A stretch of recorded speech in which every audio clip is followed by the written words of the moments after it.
feels that something is off. Sejin can only hope that nothing is going on with Aileen. Well, he is just hoping against hope because Aileen is overwhelmed handling the situation on the 67th floor. She is trying her best to open a communication channel outside the tower, but failing with each attempt. The system turns red and tells her that it failed to cannot solve this problem with her power. Her dragon heart has barely started to heal.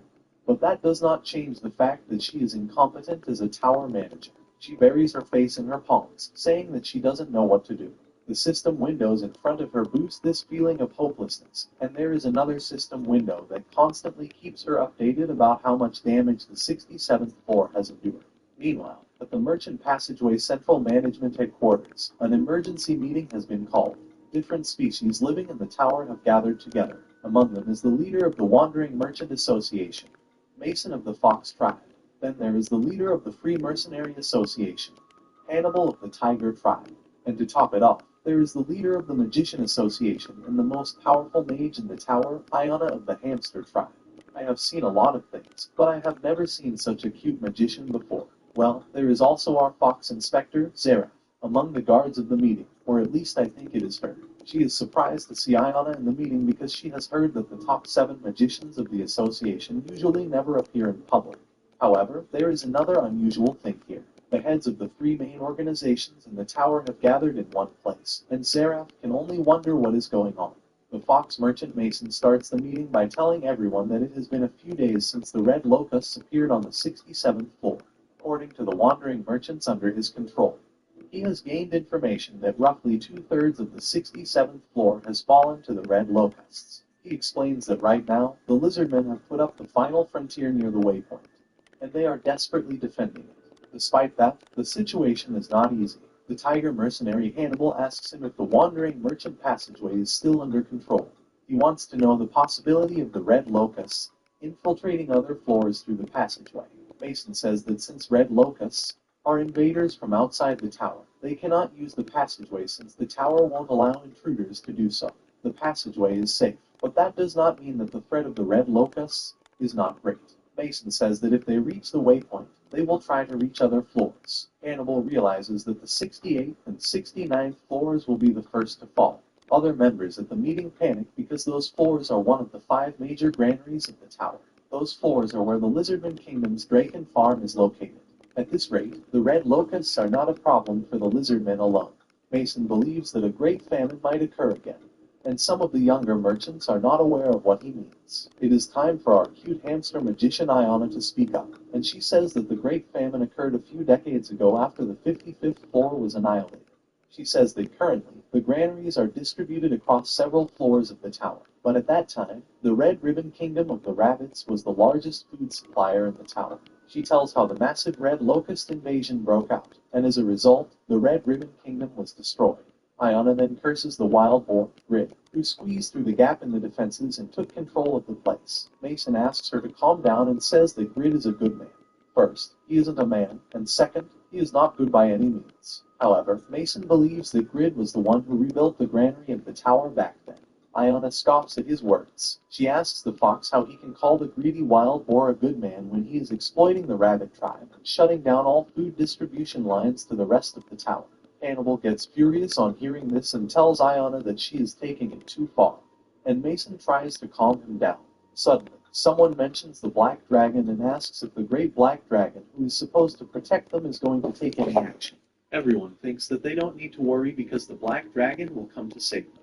Iona just sighs at their ignorance. She hops from her seat and lands on the table, telling everyone that 200 years ago and several thousand years ago, the Red Locusts had infiltrated the tower. At that time, the Great Black Dragon protected the tower, and the Red Locusts were annihilated quickly. However, the last time the Red Locusts appeared on the 55th floor, for some unknown reason, the Black Dragon did not step in to solve the situation quickly. The situation was fixed only after half of the kingdom's citizens were wiped out. Iona says that the disaster that took place then still affects the world, and many places have not yet fully healed from it. She claims that this time, it has only been a few days since the Red Locust invasion started, and there is no guarantee that the Black Dragon is going to appear quickly this time. She declares that they should stop the red locusts with all their might until the black dragon appears. Otherwise, the order of the tower will collapse. Iona declares that, under her command, the magic tower will dispatch 200 war mages to deal with the situation. She asks the other leaders of the tower what they are going to do. Well, if I were there, I would immediately volunteer to fight under her command. Meanwhile, Theo and the Silver Wolves are at their village on the 75th floor. While Elka meets with his family, Theo just rests on a bunch of hay. He complains to Elka that he came here because he insisted on going home for a bit, but it is getting too late now. Theo tells him that they have no time, but then suddenly some wolf kids approach him. They eagerly ask him if he is the Black Dragon. He gets up and proudly says that he is an important underling of the Black Dragon, the middle class, wandering merchant Theo. The wolf kids are amazed to hear that, and with glistening eyes, they call Theo the vital underling of the great Black Dragon. He is pleased to hear that and asks them to repeat it, and when the kids do that, he happily gives them some fish as their reward.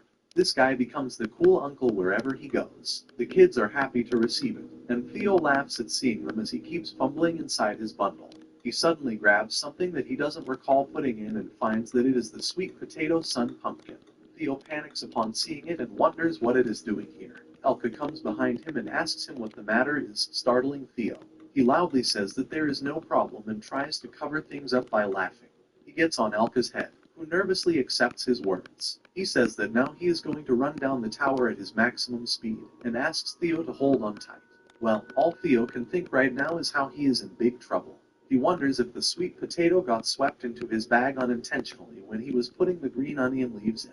He wants to quickly destroy all the evidence and tells Elka to hurry to the 38th floor. That's all for this video. What do you think will happen to the sweet potatoes that Theo brought along with him by mistake? Will it interact with the invasion of the red locusts in any way? Let's wait for the next chapters to find out. How do you go down there, bro? What? With your friends. No, dog, really? The last math video ain't math showed about us that how the one, gray bro. rabbits rescued by the wolves were eating food like they had been starved for a long Come the great black on, dragon, bro. as Elka Why has can't told y'all do the Sid tells mouse, them to bro? call him Just by do the his name because they are mouse. family now. He then finds that the Look, rabbits are some very helpful How do I end up professional all the way the talents. fuck They have over the there, job bro? classes of woodcraft, Jesus fucking artist, and Christ. architect. That little Sedgman middle asks their shit story, fucks and they everything reveal up. that It they were fucks the whole escaping thing from up. the 55th floor. Can't This do is a shock anything to because the of that little power middle rabbit, shit, bro. because the Fucking mention of the Christ. 55th floor brings back some I smoke can't look. memories for him. See? He panics on hearing that and then Holy tells Sedgman shit, that the bro. 55th My floor was God, once just the give me the land of mouse rabbits for called the fuck's Red sake. You Ribbon can't even Kingdom. It select was a them very hoes. prosperous place, with rabbits Like, doing where do they different types of fall jobs on to the keep their line? Like, where do population they come, satisfied in bro? every aspect. One day, a vast You army got, of bug-like monsters attacked their kingdom and brought it to bro, ruin. really? The king, the Like, queen, look, bro, and the look. It princess went wants. missing after that, and This all the shit is rabbits so ran to fucking save their fucked, bro. I lives. can't Some, even do including the anything. rabbit couple, could escape, Why? while others stayed stuck there, waiting for their deaths. However, the attack of the bug monsters stopped suddenly, and then the opportunistic wild boar Grid arrived there and claimed the 55th floor.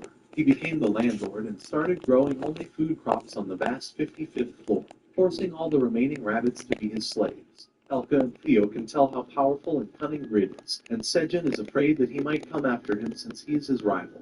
However, Elka assures him that no mercenary will agree to bring the greedy pig here. On the other hand, Grid learns about the Silver Wolf mercenaries suddenly switching sides. He doesn't even mind and thinks that when his next plan succeeds, the Wolf Chieftain will come begging for mercy. Grid has been creating an artificial food shortage in the tower by withholding food distribution. He wants to use this chance to create a problem to take over the entire tower this time. Just like he did on the 55th floor in the past. On the 99th floor, as Sedgen wakes up in his cave, he finds that the 3 rescued gray rabbits have already started working for the betterment of the cave. They have created a wash basin and a ladle for Sedgen to wash his hair. They have also created a stone cooktop with a chimney and a dinner table too. Sedgen is amazed to see all this, and the gray rabbits say that they want to do everything they can to repay him for saving them. Sedgen is happy to hear that and asks the rabbits if they will be willing to stay here and work for him. Soon after that, Sedgen introduces the 3 gray rabbits named Pirik, Pimmick, and Pivik, who are going to stay with them now. They greet everyone and say that they should get along well. The parent rabbits and their first-gen kids also welcome them. Sedgen says that now that they have some highly skilled craftsmen on their side, their farming will also increase by 1 whole level. The gray rabbits are happy to hear that and tell Sedgen that they will prepare everything they can. Sedgen already has something on his mind. and he asks the gray rabbits if they can create houses for the white farming rabbits first. The new batch of baby rabbits have finally become adults, so they need some houses. On top of that, they need some houses for the gray rabbits as well. Well, the second gen rabbits are not going to do well on their own. To put it politely, Sejun knows that they need to be independent, but he can't count on them to build their own house. One of them has dug a pit, and a second rabbit is sleeping there because he is satisfied with that. Nearby, another rabbit is hiding under a pile of leaves. The architect Gray Rabbit tells Sejun that it is his specialty to create homes for rabbits so he can leave everything to him. Theo climbs on Sejun's shoulder, telling him that he also needs a mobile.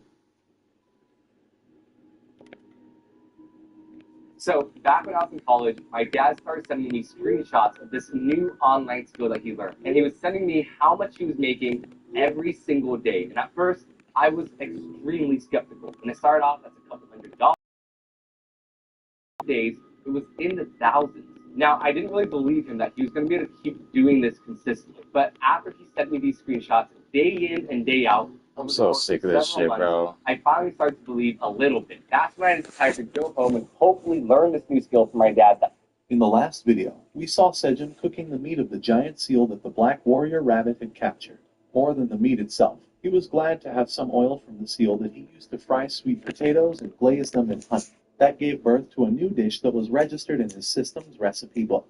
After that, Sejun fried fish for Theo, but that was not included as a recipe, so he decided to experiment some more with normal potatoes. They ate a lot after that, and it was finally time for Theo to head down the tower for his sales trip. He noticed a big platter Can I move? touched by Sejun. What He the revealed fuck? that it was for Aileen. He was concerned that she was not responding to his calls, unaware that she was dealing with the biggest crisis in her career as the tower manager. The red locusts were ravishing the 67th floor of the tower, and Aileen could not contact her grandpa outside the tower. She could only hide her face in despair because she had no idea how to solve this situation. At the same time, some other people were trying to face the red locust issue on their own. They were the leaders of the 3 pillars of the tower's autonomy.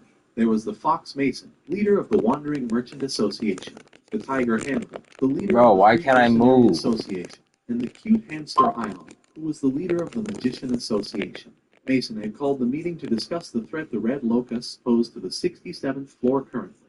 He feared that the lizardmen wouldn't be able to stop them, and the locusts would reach the waypoint that would allow them to reach the 68th and 69th floors eventually, which are among the 5 granaries of the tower. Everyone panicked on hearing this, and the leaders believed that the great famine that took place after the destruction of the 55th floor might occur again. Iona explained the lore of the red locust attack to everyone, and then cursed Grid for taking control of the abandoned area. Mason and Hannibal seemed to be on Grid's side, but Iona was firm in her stance. Suddenly, someone suggested that the black dragon who runs the tower would save them, but Iona said that the last time. The dragon took too long to respond, and the 55th floor was almost destroyed. This time, too, she doesn't think it is wise to lay their hopes on the Black Dragon's shoulders and declares that she will lead an army of war mages to fight against the locusts, urging everyone to support her. On the other hand, Theo was resting at the Silver Wolf tribe's village, where Elka was catching up with his family. Theo played with some kids and gave them fried fish, but then he noticed something unusual in his bundle. It was the sun's sweet potato, and Theo freaked out upon seeing it. He realized that he had made a big mistake by bringing it here, but he tried to hide it from Elka. He then told the wolf chieftain to hurry to the 38th floor, while the only thing he could think of was how to erase proof of his greatest blunder. Meanwhile, on the 99th floor, Sejun is frantically searching for the sweet potatoes in the heap of green onion leaves. He can't find a single one of the sweet potatoes, and he is in full panic mode because of it. Almost like me when I can't find my iPhone. Sejun screams that he has to plant a new batch of sweet potatoes, but there is no way to do it now. He clutches his hair tightly as he freaks out that the recently harvested sweet potatoes have vanished into thin air. He suddenly gets the realization that Theo might have something to do with it.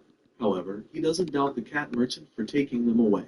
Instead, he believes that Theo must have safely transplanted the sweet potato shoots to another location while he was busy harvesting the green onions. Sejun complains that he wanted to try a couple of them and decides to punish Theo for taking action on his own when he returns. I am willing to bet like $100 that Theo will get his position as the permanent sales cat snatched from him when Sejun learns the truth. Well, there is something else to distract him from the issue right now. The seed store window opens up in front of Sejun, who suddenly realizes that 1 month has passed since the last time the seed store opened. He had forgotten about it as usual. Sejun decides to check up at the seed store, which shows him 4 kinds of random seeds. At his current level, Sejun can purchase as many seeds as he wants with a maximum expenditure of 5 tower coins. This time, the seeds on offer are 100 strawberry seeds for 0.5 tower coins, 5 Xinjiang pepper seeds for 0.5 tower coins, seeds for 4 tower coins.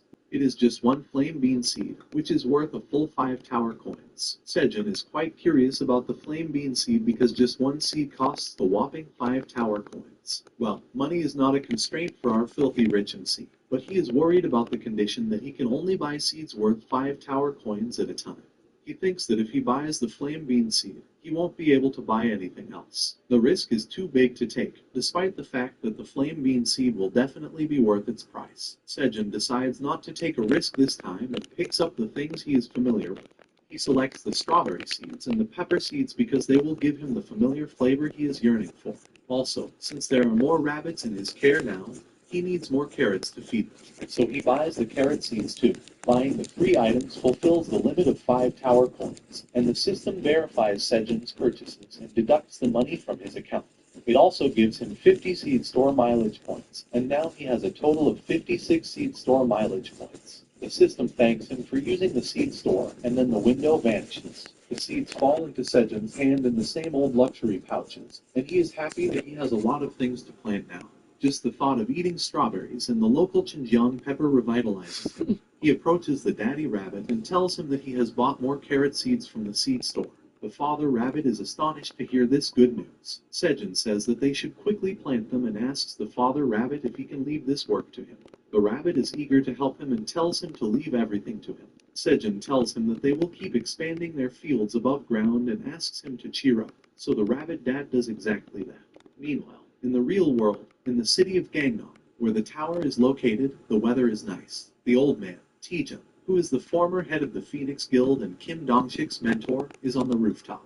He admires the fresh air and the view of the tower because it has been a long time since he came out of his refrigerator-like room.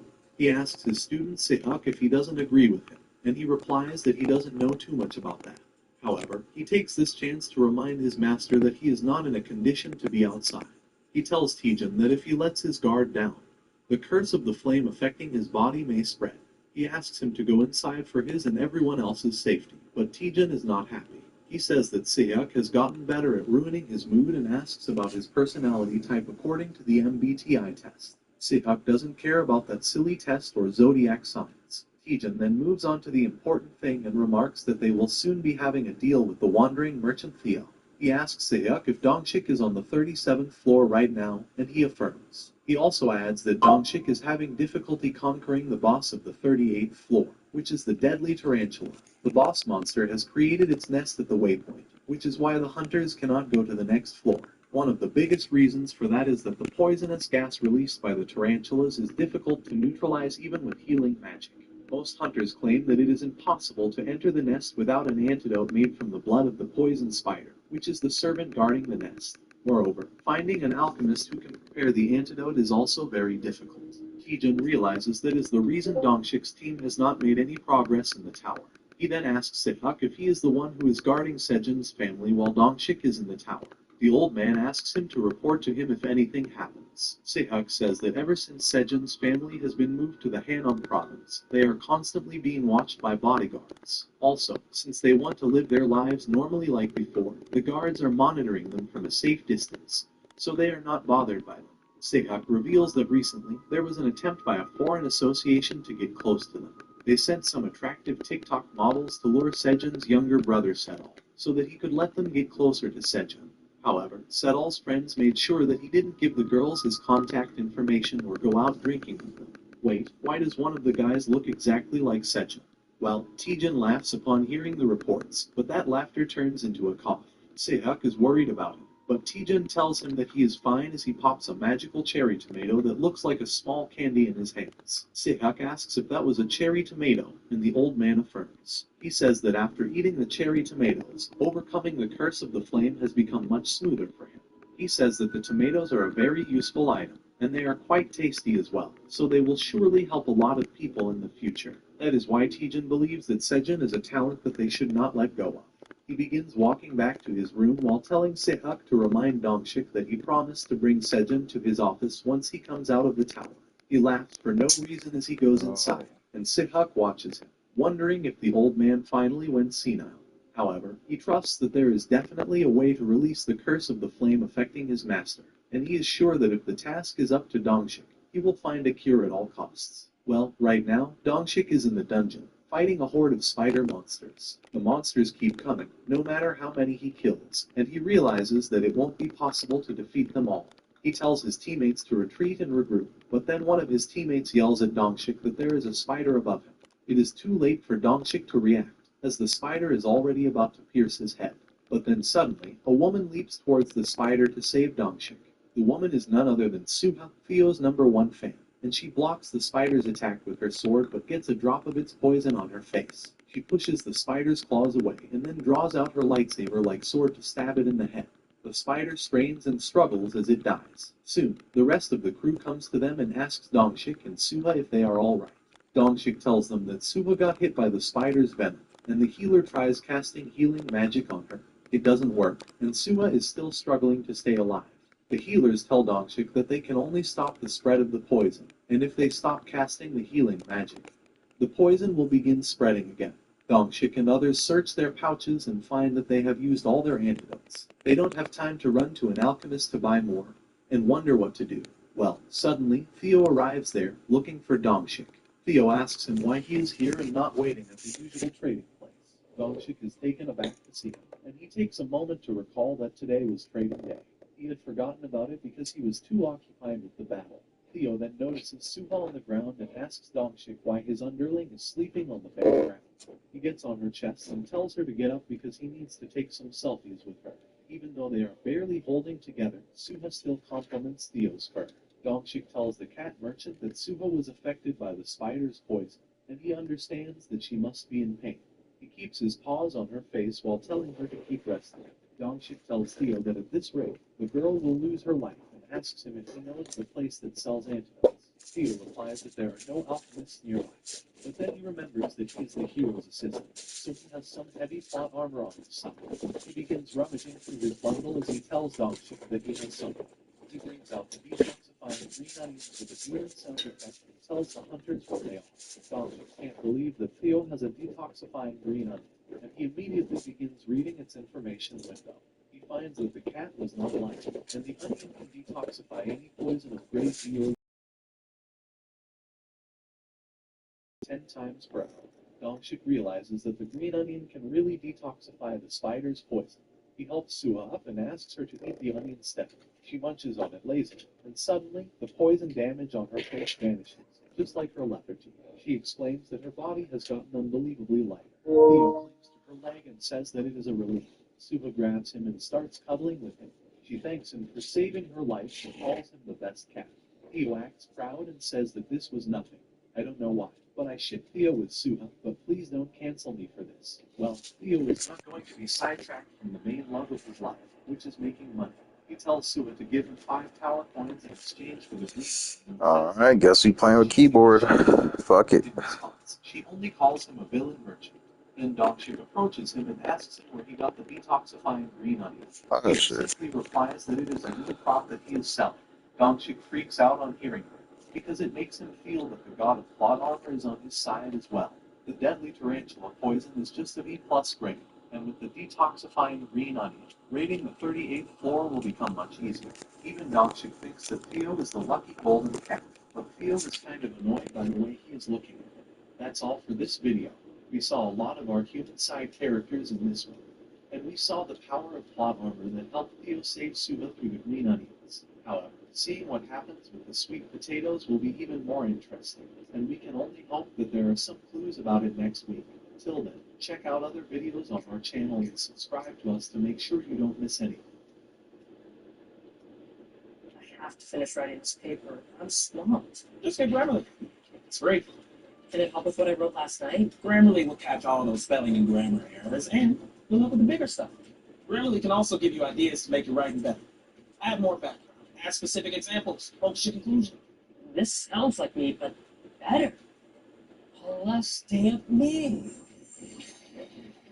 You think a less stamp me could get that internship? A less stamp you can do anything.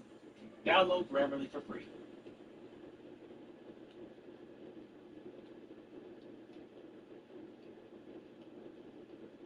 In the last video, we saw Sejin officially welcoming the 3 gray rabbits to stay with them.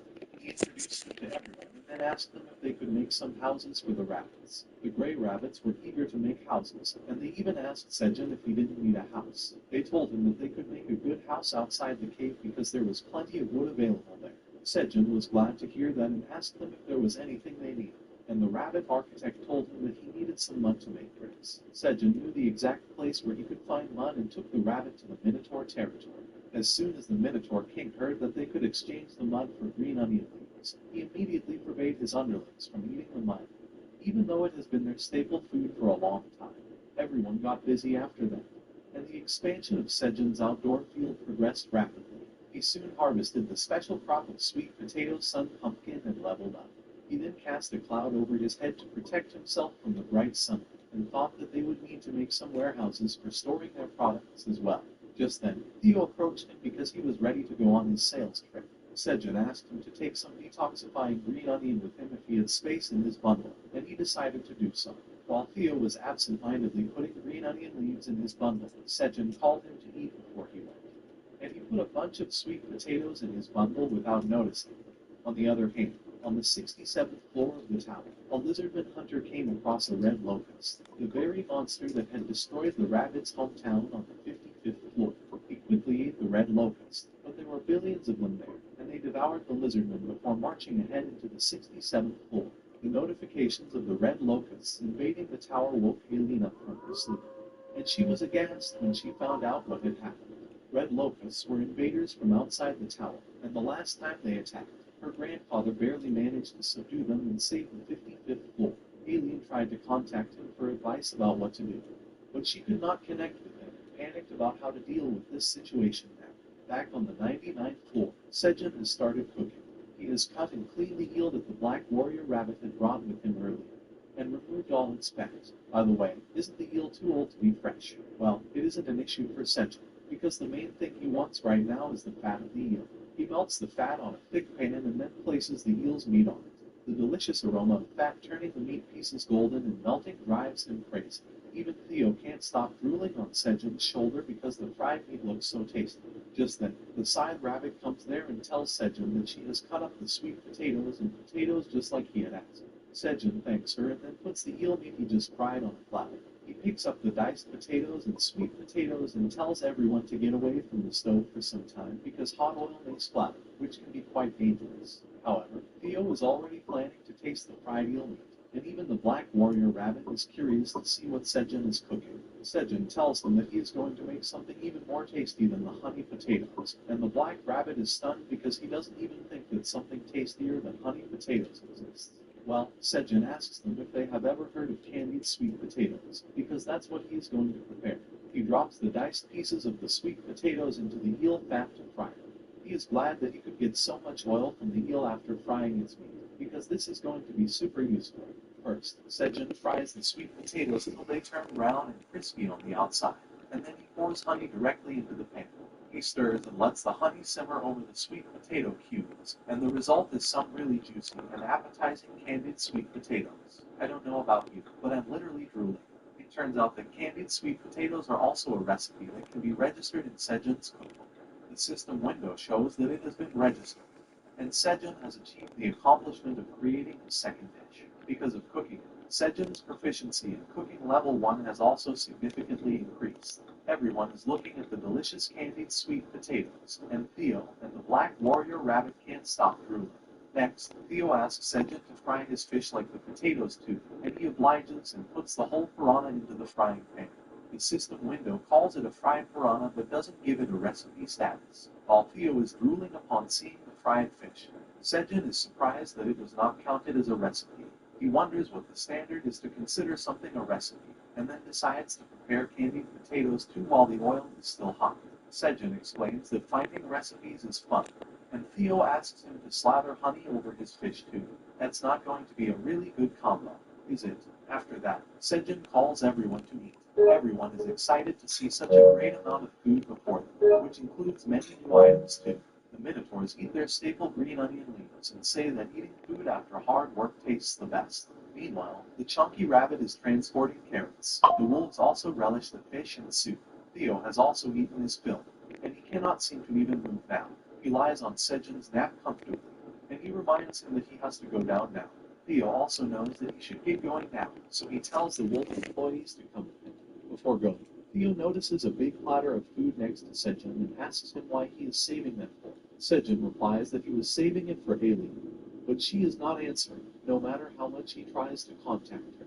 The food has gone cold, and on top of that, Sejin has to keep Kewing's paws away from the food reserved for the tower manager. Theo asks him if Aileen is sleeping right now, and he replies that it would be a relief if that were true, because he feels that something is off.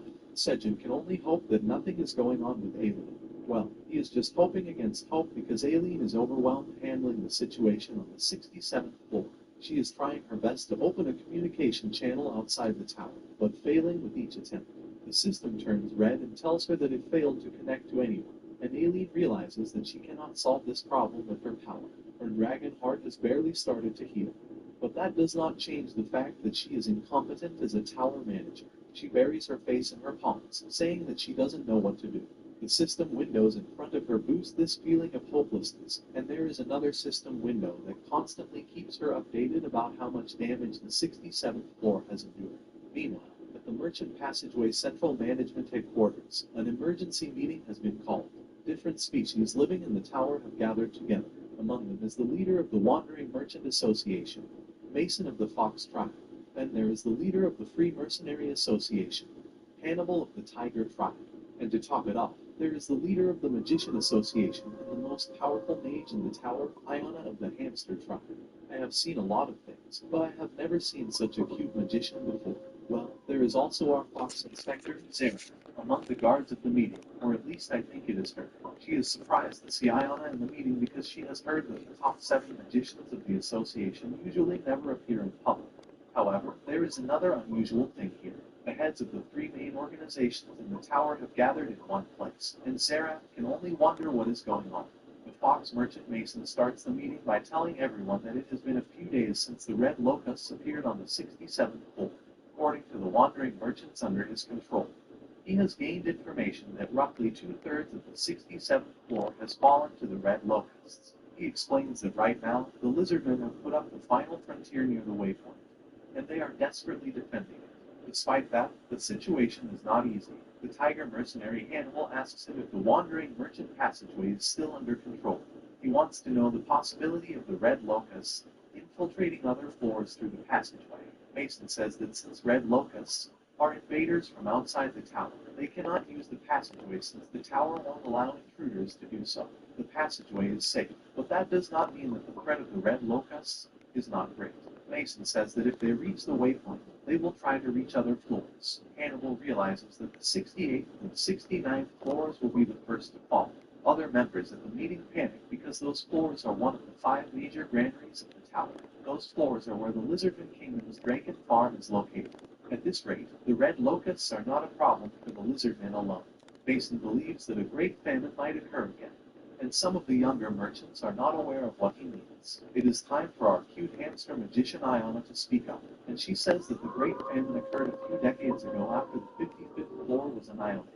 She says that currently, the granaries are distributed across several floors of the tower, but at that time, the Red Ribbon Kingdom of the Rabbits was the largest food supplier in the tower. She tells how the massive Red Locust invasion broke out, and as a result, the Red Ribbon Kingdom was destroyed. Iona then curses the wild wolf, Grid, who squeezed through the gap in the defenses and took control of the place. Mason asks her to calm down and says that Grid is a good man. First, he isn't a man, and second, he is not good by any means. However, Mason believes that Grid was the one who rebuilt the granary of the tower back then. Iona scoffs at his words. She asks the fox how he can call the greedy wild boar a good man when he is exploiting the rabbit tribe and shutting down all food distribution lines to the rest of the tower. Hannibal gets furious on hearing this and tells Iona that she is taking it too far, and Mason tries to calm him down. Suddenly, someone mentions the Black Dragon and asks if the Great Black Dragon, who is supposed to protect them, is going to take any action. Everyone thinks that they don't need to worry because the Black Dragon will come to save them. Iona just sighs at their ignorance. She hops from her seat and lands on the table, telling everyone that 200 years ago and several thousand years ago, the Red Locusts had infiltrated the tower. At that time, the Great Black Dragon protected the tower, and the Red Locusts were annihilated quickly. However, the last time the Red Locusts appeared on the 55th floor, for some unknown reason, the Black Dragon did not step in to solve the situation quickly. The situation was fixed only after half of the kingdom's citizens were wiped out. Iona says that the disaster that took place then still affects the world, and many places have not yet fully healed from it. She claims that this time, it has only been a few days since the Red Locust invasion started, and there is no guarantee that the Black Dragon is going to appear quickly this time.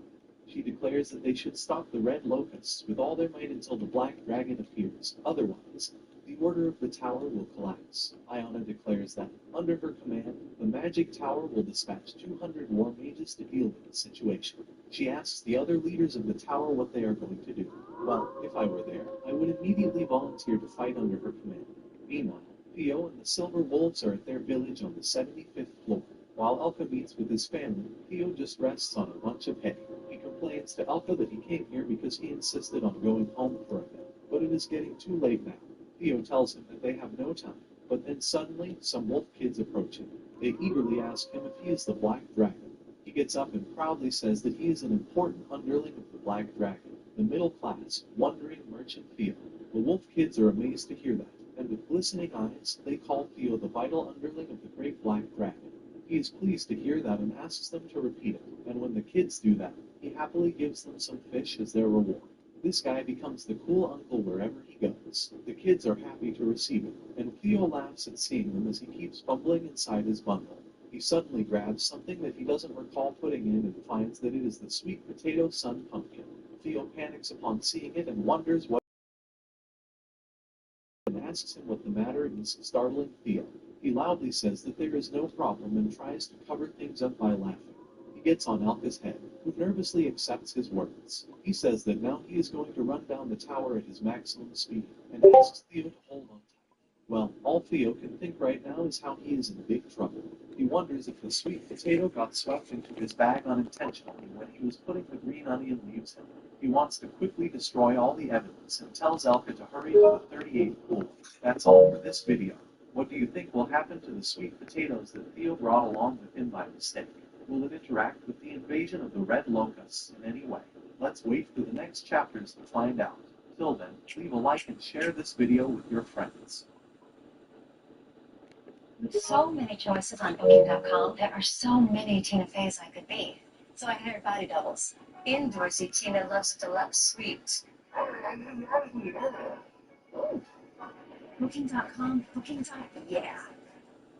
Yo, those are nice. Hold on one second. Candace, what's up? I think my daughter's going pro in basketball. I'll take Wait, those. you're a dick? Did you pick up an agility ladder for my daughter? There's 3. What do you think's the next step? Yeah. You're working the Hey, Patrick, let me call you back. She hung up. The last video showed us how the gray rabbits rescued by the wolves were eating food like they had been starved for a long time. The rabbits believe that Sejin is the Great Black Dragon, as Elka has told them. Sejin tells them to call him by his name because they are family now. He then finds that the rabbits have some very helpful professional talents. They have the job classes of wood craftsman, artist, and architect. Sejin asks their story, and they reveal that they were escaping from the 55th floor. This is a shock to the father rabbit, because the mention of the 55th floor brings back some strong memories for him. He panics on hearing that and then tells Sejin that the 55th floor was once the land of rabbits called the Red Ribbon Kingdom. It was a very prosperous place, with rabbits doing different types of jobs to keep their population satisfied in every aspect. One day, a vast army of bug-like monsters attacked their kingdom and brought it to ruin. The king, the queen, and the princess went missing after that, and all the rabbits ran to save their lives. Some, including the rabbit couple, could escape, while others stayed stuck there, waiting for their deaths. However, the attack of the bug monsters stopped suddenly, and then the opportunistic wild boar Grid arrived there and claimed the 55th floor. He became the landlord and started growing only food crops on the vast 55th floor, forcing all the remaining rabbits to be his slaves. Elka and Theo can tell how powerful and cunning Grid is, and Sejin is afraid that he might come after him since he is his rival. However, Elka assures him that no mercenary will agree to bring the greedy pig here. On the other hand, Grid learns about the Silver Wolf mercenaries suddenly switching sides. He doesn't even mind and thinks that when his next plan succeeds, the Wolf Chieftain will come begging for mercy. Grid has been creating an artificial food shortage in the tower by withholding food distribution. He wants to use this chance to create a problem to take over the entire tower this time. Just like he did on the 55th floor in the past. On the 99th floor, the Sejin wakes up in his cave. He finds that the 3 rescued gray rabbits have already started working for the betterment of the cave. They have created a wash basin and a ladle for Sejin to wash his hair. They have also created a stone cooktop with a chimney and a dinner table too. Sejin is amazed to see all this, and the gray rabbits say that they want to do everything they can to repay him for saving them. Sejin is happy to hear that and asks the rabbits if they will be willing to stay here and work for him. Soon after that, Sejin introduces the 3 gray rabbits named Hero and Pip, who are going to stay with him now. They greet everyone and say that they should get along well. The parent rabbits and the first-gen kids also welcome him. Sejin says that now that they have some highly skilled craftsmen on their side, their farming will also increase by 1 whole level. The gray rabbits are happy to hear them and tell Sejin that they will prepare everything they can. Sejin already has something on his mind, and he asks the gray rabbits if they can create houses for the white farming rabbits first. The new batch of baby rabbits have finally become adults, so they need some houses. On top of that, they need some houses for the gray rabbits as well. Well, the second-gen rabbits are not going to do well on their own. To put it politely, Sejin knows that they need to be independent, but he can't count on them to build their own house. One of them has dug a pit, and the second rabbit is sleeping there because he is satisfied with that. Nearby, another rabbit is hiding under a pile of leaves. The architect Gray Rabbit tells Sejin that it is his specialty to create homes for rabbits so he can leave everything to them. Theo climbs on Sejin's shoulder, telling him that he also needs a mobile home, but Sejin tells him that he has his bundle. Well, the gray rabbits get alerted upon hearing that and say that they can make a cat tower. After that, the rabbits notice Sejin's green onion bedding and ask him if he also does not have a home. He replies that he just sleeps on green leaves because that is enough for him. The rabbit suggests that they should make a home for him too. Sejin is surprised to hear that and asks the rabbit if he can really create a home for him here. The rabbit says that it will be difficult to create a house fit for him inside the cave, but it will not be difficult outside the cave. On top of that, there are a lot of trees there, so they don't have to worry about the raw materials. Sejin is happy to hear this and says that he would really love to have a home. He says that lately he has been staying out of the cave quite a lot to look after his outdoor fields. On top of that, since he has a lot of allies there, including the mama bear, the minotaurs, and the silver wolves, he thinks that since they are all strong, his security is almost guaranteed. Sejin decides to leave the construction of the house to the architect rabbit and asks him if there is anything he needs. The rabbit says that they would prefer it if they could make some bricks for stronger houses. For that, they need some mud or fine sand, and they ask Sejin if like that on the 99th floor. Well, thinking about mud, Sejin recalls the exact place where they can find it. He takes the gray rabbits straight to the Minotaur territory and asks them what they think about the mud here. The rabbits find that the mud has just the perfect amount of moisture, and there are also some dried leaves mixed in it. He claims that it will be the perfect material to make some bricks. Sejin is glad to hear that, but the Minotaur King is not. He asks Sejin why he needs the mud because this is food for the Minotaurs. Well, Sejin tells him that they need to make a new deal. He says that the architect rabbit, Pimmick, is going to teach them how to make bricks. He says that if they allow them to make bricks using it and supply the mud, they will get green onion leaves. The gluttonous Minotaur King doesn't let Sejin complete his sentence and specify the details. He excitedly takes the offer right away. He tells all his Minotaurs to stop eating the mud, because then they won't have enough to make bricks. The Minotaurs are confused, but they obey their king. Sejin is satisfied and thinks that they will be busy for a while now.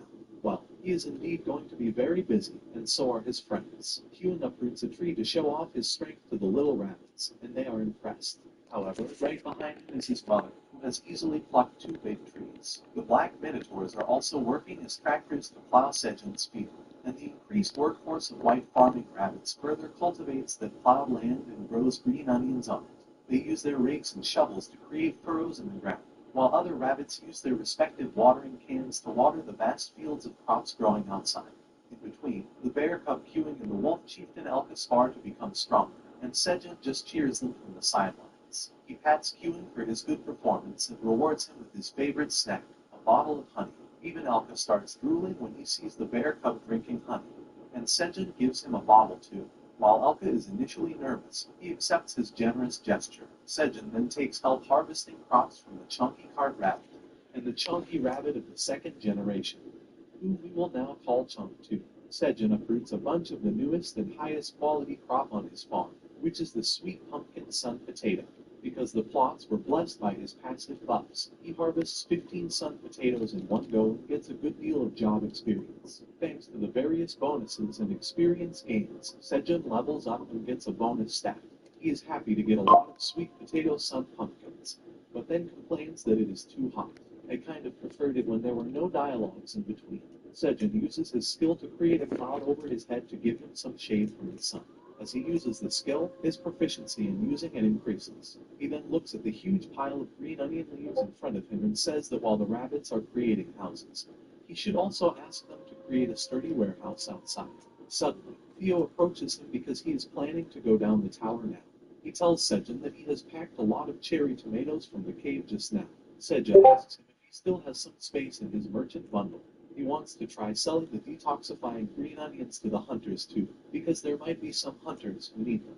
Theo says that he will take 100 of the green onions for now, and Sejin tells him to do his best and says that he should have a little snack before leaving.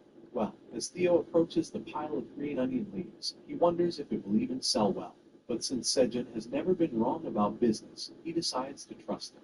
Despite that, Theo isn't really fond of the green onions because they are a bit too pungent for his tastes. As he is taking his sweet time, Sejin tells him to come back as quickly as possible. Theo is distracted as he replies to him, and as he turns around to face Sejin while putting the green onions in his bag, he puts a bunch of sweet potato sun pumpkins in it as well.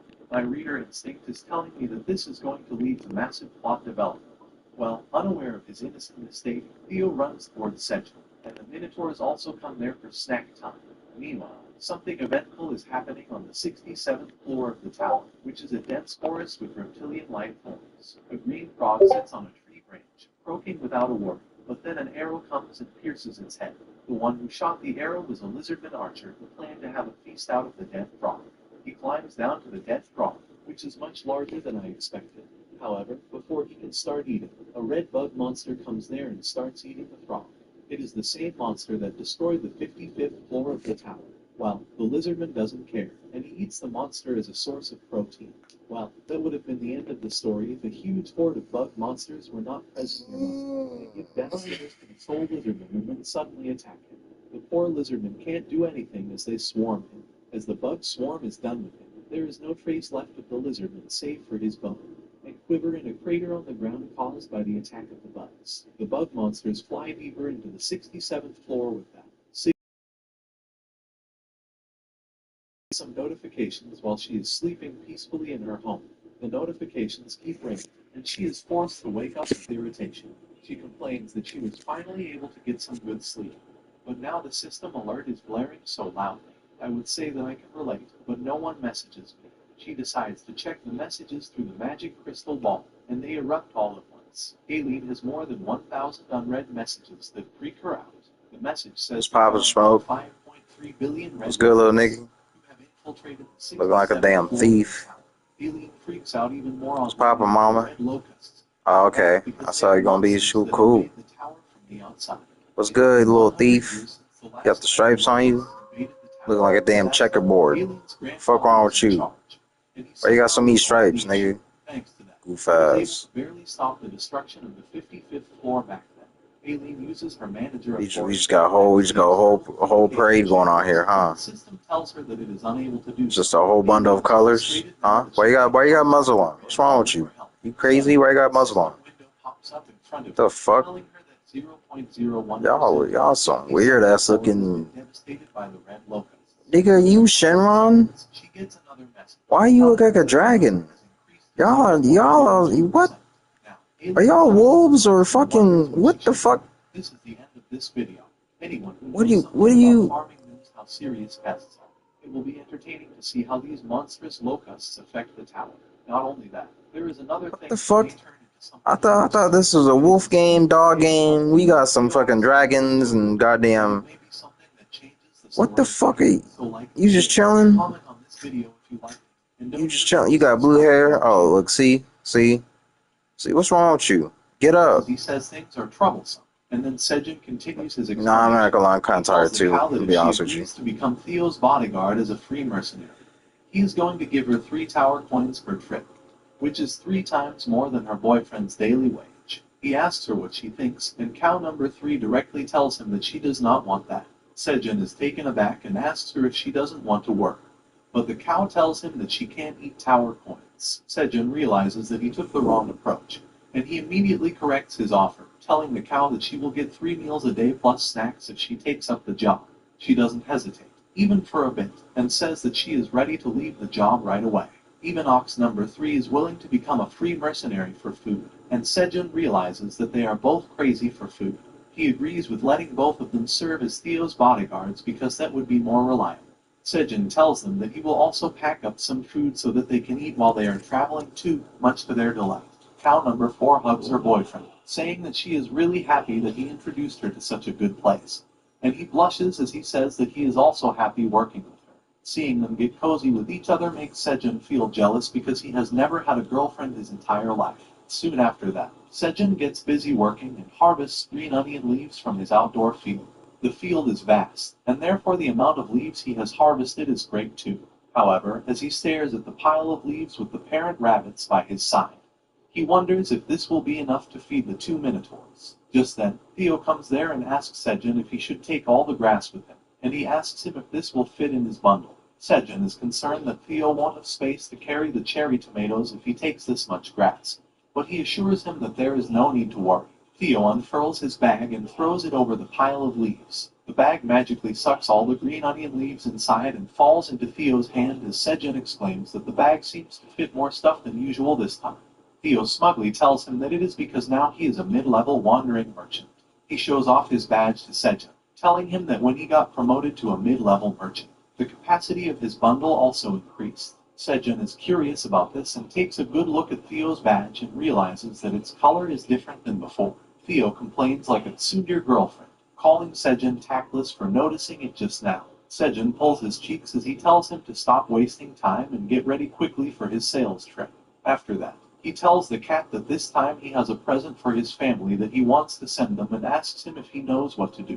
Theo is not really in the mood to reply because he is still upset about his cheeks being pulled. Then he smugly tells Sejin that he has it and tells him to leave things to him. Soon after that, he leaves with the 2 minotaurs flanking him on both sides to guard him from unseen threats. Sejin tells them to take care, and he asks the 2 minotaurs to protect Theo well. He watches them go, with his best bud, the black rabbit sitting on his shoulder, and the other rabbits standing on the ground. Sejin thinks out loud, asking himself if the minotaurs won't try eating Theo after finishing all the onion leaves. And the black rabbit is terrified of his pessimistic thought process. Meanwhile, in the beautiful Passageway Village, which is the living area for wandering merchants inside a cave in a giant tree, the wolf mercenaries are waiting for Theo. One of them brings food for the group, and their captain, Elka, tells him that he did a great job. He asks him about the money they have left, and the wolf tells him that they are almost out of money. The third wolf, Elko, is upset and whiny, and he refuses to eat as Elka offers him food. He is feeling sad and homesick and asks the captain how long they have to stay in this place. He complains that he is tired of staying here and watching people pass by, and now he wants to return to their home on the 85th floor. This makes Captain Elka furious, and he shouts at Elko, telling him to stop saying nonsense. He asks him to think about their tribe members on the 85th floor who are waiting for them to succeed in the mission while they starve. He says that if they cannot complete this mission, they won't be able to receive their food rations from the landlord Grim, and the survival of their tribe depends on them now. Elka is determined to succeed in this mission, and Elko cries while apologizing to him. He admits that he was wrong and asks the captain to not be angry with him. Elka sighs and lets go of his anger, and then tells the whining wolf to eat something even though he is not feeling like it. The second wolf also comforts Elka, telling him that this is the precious food they bought from the money that their tribe gathered for this mission, and they must use it well to remain strong. He offers the food to Elka too, but just as he takes it, the captain notices something and immediately gets ready for chase. He has smelled Theo before he can see him, and just as he confirms his presence, He swears that this time he will make sure to obtain information about the straw hat from him at all costs. Unaware of the dangers waiting for him, Theo is casually strolling through the Passage Village. But there is something else that has attracted everyone's attention. The two giant minotaurs are exotic races for all of them, and the merchants stare at them in awe. They exclaim that they could have never seen black minotaurs in their lives because they were from the 99th floor, which might as well be on another planet. The merchants are really excited to meet the wandering merchant who hired them as free mercenaries. They believe that he must be the Elon Musk of the wandering merchants, but they are in for a surprise as Theo is standing right in front of them and asking them if they are talking about him. The two doggy merchants look at him with surprise and wonder what the deal is with the overconfident-looking wandering cat merchant standing in front of them. Theo declares loudly that he is the magnificent wandering merchant who has hired the Minotaurs as free mercenaries, almost acting like a mad villain. As he laughs maniacally, the other two merchants ask him if he really is the employer because he doesn't look like it. They claim that they are hearing the name Theo for the first time, and they tell him that he shouldn't lie to them just for some fake hire. Theo is furious at this and decides to show off his authority by summoning the Minotaurs to his side. However, as he turns around to see them, all he finds is a vacant lot. Theo is embarrassed and also panics because losing his bodyguards like this is a big deal, and he wonders where the two food-oriented muscleheads went.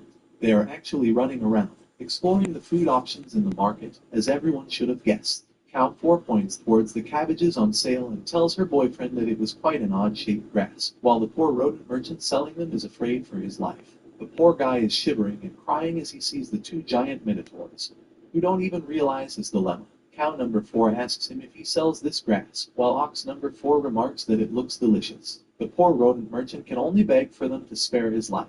As he squeaks, he would have given his products to the two minotaurs for free out of fear if Theo had not arrived there just in time.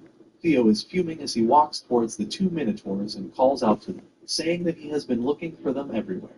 He lashes out at them, saying that they have been hired as mercenaries and that they should do their job properly by protecting him. He asks them what the hell are they doing here, and ox number 3 nervously apologizes, saying that they got sidetracked because things here were so interesting. Even Theo is a bit taken aback as he hears this and asks them if this is their first time coming to the Passage Village, and the ox affirms, saying that they have never left the 99th floor before this, so it is indeed their first time outside. Then ox number 3 asks Theo why this place is called the Merchant Passage, because he has heard that everyone born in the tower has the right to access the tower's passage. He feels it is excessive to call it the Merchant Passage when they are not the only ones who use it. Theo laughs at his question and calls the Minotaur a country bumpkin from the 99th floor if he doesn't know this, and ox number 3 considers that statement racist. Theo wants to show off his knowledge, but any show-off is incomplete until others are looking up at him. So he spots a carriage nearby and jumps atop it to begin his lecture about the history of the Tower Passage. He tells the confused Minotaur couple that the mid-level wandering merchant Theo will now kindly explain some important things to them. He starts the story, which takes place a long time ago, much before the tower was as organized as it is now. He claims that in the earliest days, all the passageways of the tower were arbitrarily stretched out like the branches of a tree, going from the first floor to the 99th floor. That wasn't a good thing at all, because living in the tower was like playing a real-life version of snakes and ladders at that time. There were too many passages. No one knew which one led them where, and on top of that, no one knew which passages were safe and which ones had dangers in them. At that time, a group of brave hearts assembled and decided to sort things out. They were the first wandering merchants of the tower who joined forces to organize the passages. They took care of the dangerous pathways and reinforced the safe ones to be used by others. The merchants were assisted by the two other forces in the tower, namely, the Free Mercenary Association and the Magic Tower. They entered into an agreement with each other to develop and manage the passages, with the mercenaries and magic users providing the manpower, while merchants provided resources to run the passages. However, since the management rights went to the Wandering Merchant Association, the passages were called Merchant Passageways. Theo's lecture impresses ox number 3 and his girlfriend, who clap for him, saying that he is quite well informed, and the cat basks in the glory. Theo confidently says that this much is the basic knowledge for a mid-level wandering merchant, when it was something even simpler than that. This information was given on the first page of the Guide to Beginner Wandering Merchants, and Theo has that evil grin on his face as he thanks himself for reading it before him. He then continues his lecture, saying that while all residents of the tower can access the passages, there are also premium passages that are hidden behind the paywall. He claims that these they act like shortcuts to their destination. As Ox number 3 holds out his hand for Theo to jump into it, he asks him to elaborate about the paid passages. Theo jumps onto his palm, saying that it is just as the name suggests. Only merchants and those who can pay can use it, and right now, they are able to cross it because of him. He explains that if they go through a normal route, it will take a long time to reach their destination. Also, the Passage Village was the center of the area where all the paid passageways are concentrated.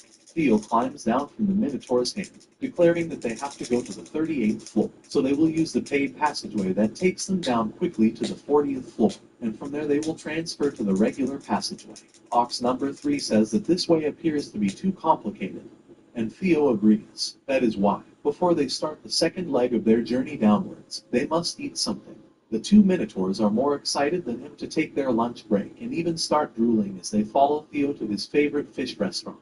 However, as he turns around to ask the Minotaurs what they like, the leader of the wolf mercenaries, Elka, pounces on him, ready to end his game. Theo realizes the danger when he is too close to him and freaks out as the big bad wolf makes its landing right next to him.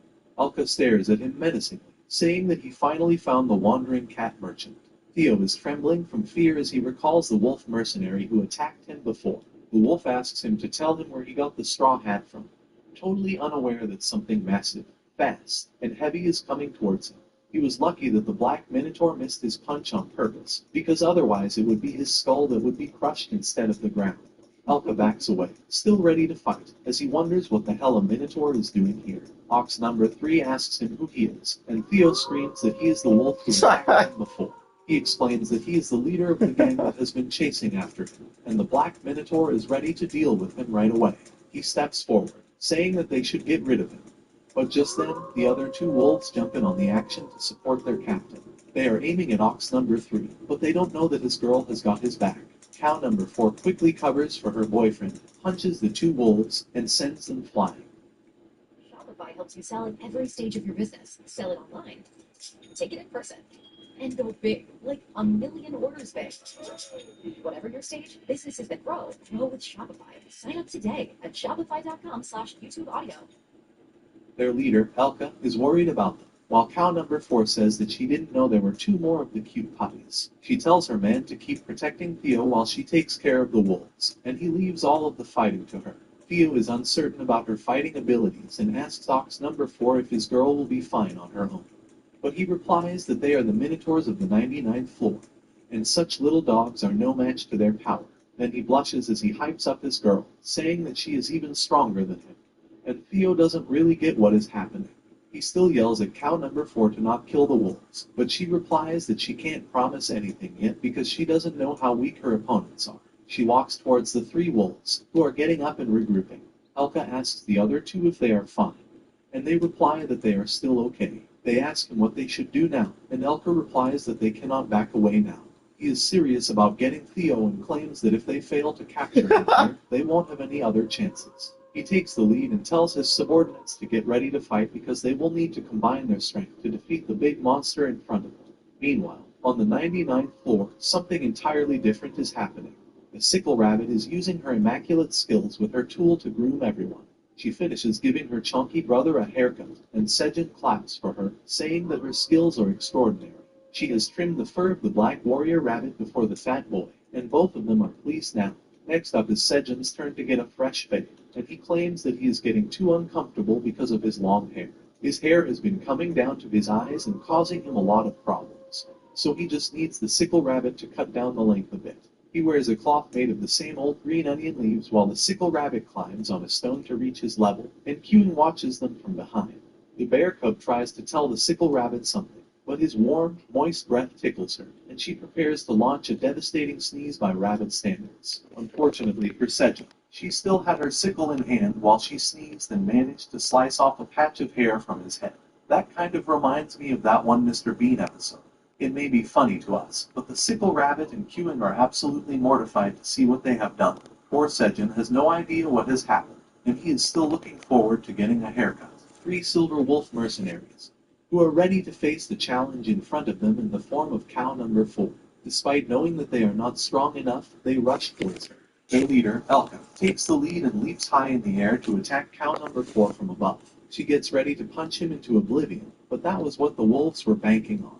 Their plan involved letting her loosen her defenses as she got on the offense, and a second wolf came to her side, shocking her. The third one also rushes towards her foot from the other side. And cow number 4 realizes that she is surrounded. 2 of the wolves bite her arm and leg, while Elka prepares to deal the finishing blow.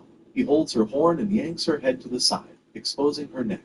He quickly swings behind her and uses all of his jaw strength to bite down on her neck.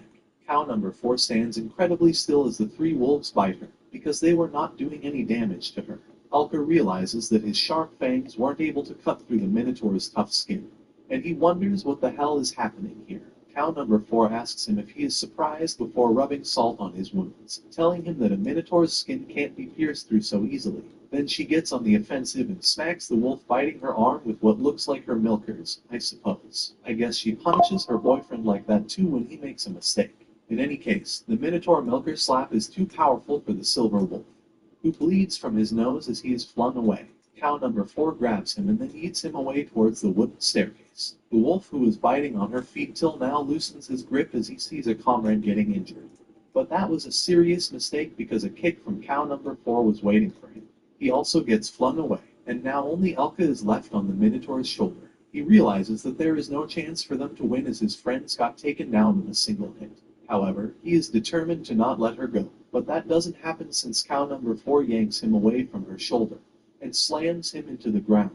Elka takes some damage and then looks pitiful as cow number 4 readies to finish him. As her heavy punch comes right towards his face, he screams no in his mind, and then his memories suddenly drift to his childhood. His grandfather was once the wise and respected leader of the tribe of Silver Wolves. He used to often tell him stories about how they were the pure-blooded Silver Wolves. When they die and become spirits, they turn into guardian spirits that protect the living members of the tribe. Their tribe was stronger than those of other wolves, and they also had the ability to grow their skills to track and hunt prey. They could inherit the will of their ancestors, and that made them proud silver wolves. Elka's grandfather used to tell him that their honor is the honor of the ancestors, and they must behave properly and live proudly, so that they do not ruin the honor of the ancestors who guided them. His grandfather told him that by living their lives honorably, they would arrive at an answer to their life's purpose one day. At that time, little Elka was really excited to hear those stories and promised his grandfather that he would live for the honor of his ancestors. However, instead of finding an answer about his life's purpose, all the young wolf found was a long-lasting famine that dried up all their food sources. One day, he found a fish in the remains of a pond and brought it back home, where the adults were on their edge because of the famine. There was nothing to eat, and western tribes were even pillaging and slaughtering one another for food. The fire of their pillaging soon came to Elka's village too. The attackers burned their village and killed everyone who could not escape, and Elka could only get carried away by his parents as he saw his grandfather sacrificing his life to save them. Years later, he became the new chieftain himself and led his tribe through the wasteland. One day, his tribesmen asked him if it was true that he had started to work under the landlord Grid. They asked him if he was not embarrassed to trample on the honor of their ancestors by doing that. Not only was he serving someone, he was serving the lowly born, who was the one who caused all this in the first place. Elka commanded them to shut up, saying that they had no other way to survive. Even living for one more day was no less than a miracle, and he wanted to do everything he could to save the children. He was determined to sacrifice his honor and everything along with it for the sake of his tribe's children.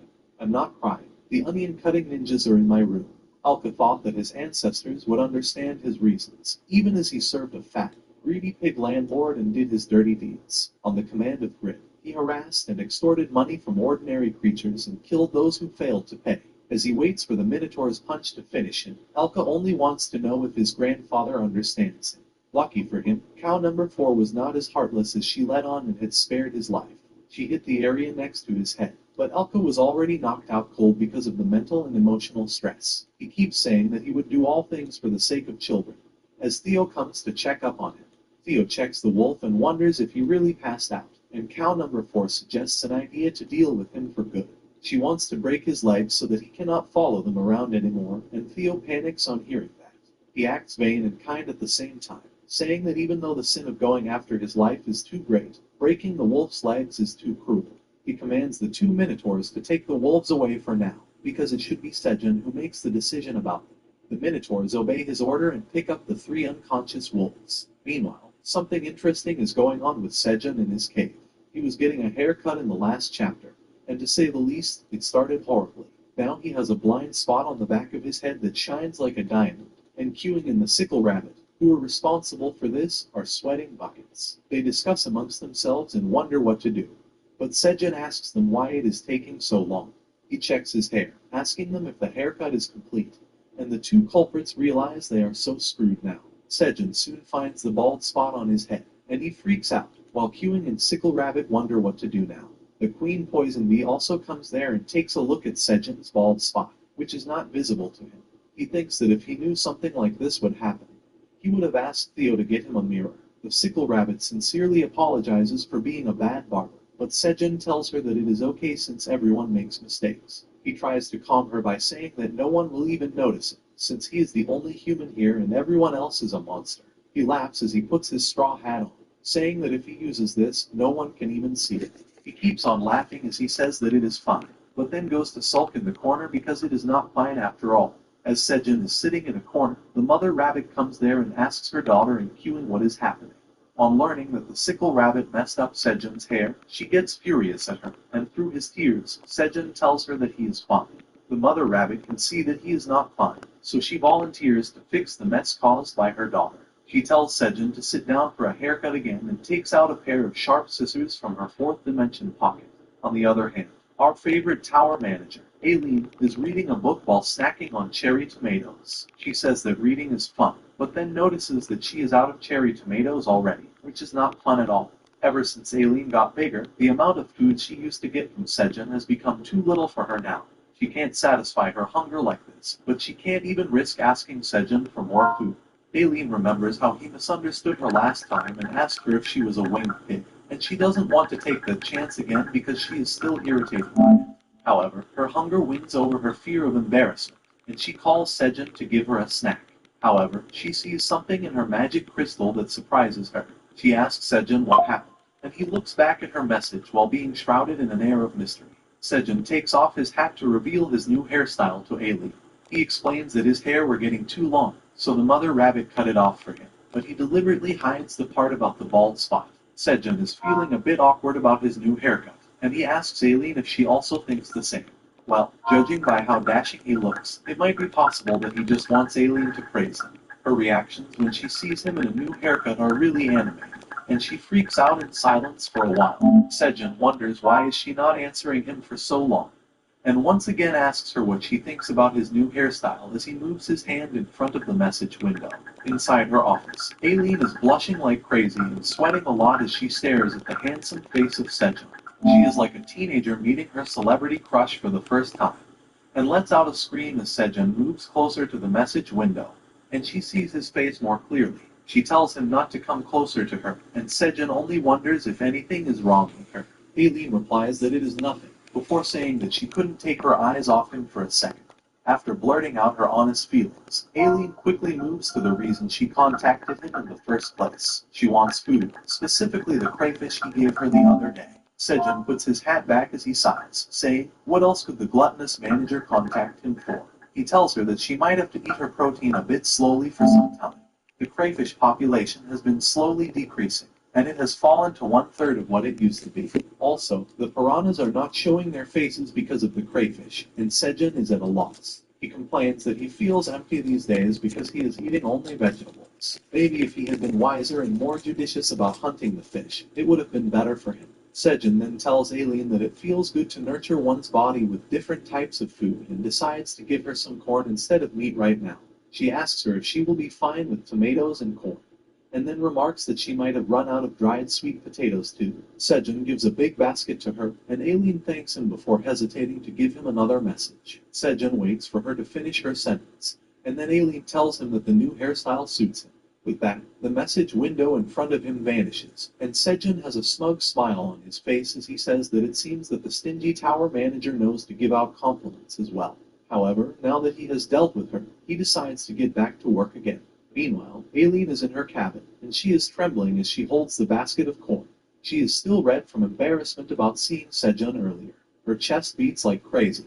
even though her heart is supposed to be inactive because of her disease. Aileen wonders what is happening with her, and her best guess is that it is another anomaly in her dragon heart because she doesn't know that it is actually her first love.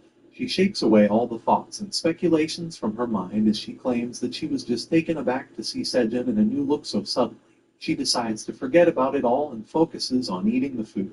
However, that also reminds her of her love, Sejun, and how he said it would be good to nurture one's body with different kinds of food. Aileen immediately reaches out to her library and searches for a book. She soon finds the Great Cookbook, and smiles to herself as she thinks that she is going to do something special for Sejun. She starts blushing again as she thinks about him, and hides her face behind the book. On the other hand, Theo has finally reached the 38th floor to do business with humans. As soon as he declares his arrival, the human hunters flock towards him. They seem to be even more fired up today, and asks Theo how many tomatoes he has today. They say that a lot of people need the tomatoes right now, and Theo asks them why they are in such a hurry. He then breaks out the good news to them as he carries out a basket from his bundle. He declares that this time, he has a total of 36 cherry tomatoes, which will be sold in batches of 400 each. This is news for the hunters, and a rather shocking one too. They can't believe that Theo has so many cherry tomatoes at once, but it works in their favor. The bidding starts, and the price of each batch of 400 cherry tomatoes reaches up to 200 tower coins before of the cherry tomatoes, and now 2,000 more units are remaining. As Theo is about to proceed with the auction, a man steps up to him and tells him that there is no need for that. He volunteers to buy all of the 2,000 magical cherry tomatoes for 16 tower coins. The man is the subordinate of Michael, the Gaggle Food Company's vice chairman, who sent him here to buy all the D-rank cherry tomatoes he could find. The man looks at other hunters and taunts them, asking if there is anyone who wants to enter a bidding war with the Gaggle Company. Obviously, no one has either money or guts to do that, and Theo sells the rest of his product to the subordinates of Michael. Meanwhile, the rest of the hunters worry about the scarcity of cherry tomatoes in the outside world and complain that it is unfair for a large corporation like Gaggle to monopolize the entire market. Kim Dongshik, the leader of the Phoenix Guild, also agrees with them and thinks that ordinary hunters like them can't manage to buy anything at this rate. His teammates panic because they wanted the magical cherry tomatoes badly. One of them had even staked his marriage on the chance of impressing his future in-laws with magical cherry tomatoes. As everyone panics, Dongshik is relatively calm because he is personally acquainted with Theo. He also knows about Sejun and thinks that it is easy for him to make a direct connection with him. However, he is in for the shock of a lifetime, as one of the hunters who purchased the cherry tomatoes noticed something new. It was an employee of Gaggle who found out that the information window of the cherry tomato was displaying something new. The name of the cultivator, which was previously hidden, is now shown. Everyone is excited to learn this, and they think that the name of the cultivator sounds Korean, as one of them speaks it out loud, revealing Tower Farmer Park Sejun as the cultivator of the crops. Dongshik can't believe his ears. He snatches a tomato out of one man's hand and says he will return it after taking a look at it. He finds that the information window of the tomato has really been modified, and the name of Sejun is on the bottom as the cultivator of the crop. More than anything else, Dongshik is shocked to learn that Sejun was actually a tower farmer. The revelation of the cultivator's identity creates an uproar among the Gaggle employees. Their leader tells everyone to head back to the Earth as fast as they can and find out about the man called Park Sejun. He commands them to mobilize all the manpower they have to ensure that he comes over to their side. The leader of the mission starts laughing like a madman, saying that since he found out about such a vital piece of information, he will certainly be given due credit by Michael. He even thinks that he has secured a promotion for himself with this discovery. However, Dongshik is in panic mode because the connection he has with Sejun has become less valuable. But even more pressing than that is the issue of Sejun's family's safety. Dongshik thinks that the family is in danger because, for the rich, the magical cherry tomatoes are the most valuable thing right now, and they won't stop at anything to get their hands on them.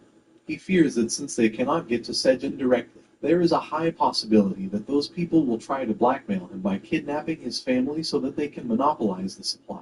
Dongshik thinks that according to what he already knows, Sejun has never left the tower because of a quest, and he cannot reach to help his family. He also realizes that Sejun won't know about the situation outside the tower since he has no contacts, and he won't have any idea how dangerous things have suddenly become for his family. Just then, Theo reaches Dongshik to talk about their usual business, and without wasting a moment, Dongshik picks him up and runs away to an isolated spot. Theo is confused and asks him what is wrong. And after confirming that they are alone, Dongshik asks him what the deal is with the cultivator's name in the information window. He asks why the name, which was previously censored, is suddenly visible to all. Theo replies that it is because he became a mid-level wandering merchant, and shows off his badge too. He explains that to protect the suppliers and producers of newbie merchants, their names are hidden, but that feature is taken back when they are promoted. He asks Dongshik what is wrong, only to learn that Sejun's family might be in danger. Theo freaks out on hearing this and wonders what is happening, so Dongshik explains the situation outside the tower to him. He claims that in the real world, everyone is in an uproar because of the magical cherry tomatoes. Till today, everything was fine because the name of the cultivator was hidden. But now that it is revealed, things are different. Dongshik claims that there are many people who won't hesitate to do bad things to get a monopoly over the magical cherry tomatoes, and the easiest way to do this was to target Sejun's family. Theo's jaw drops on hearing this, and he panics as he wonders if all this is his fault. He asks Dongshik if it is because he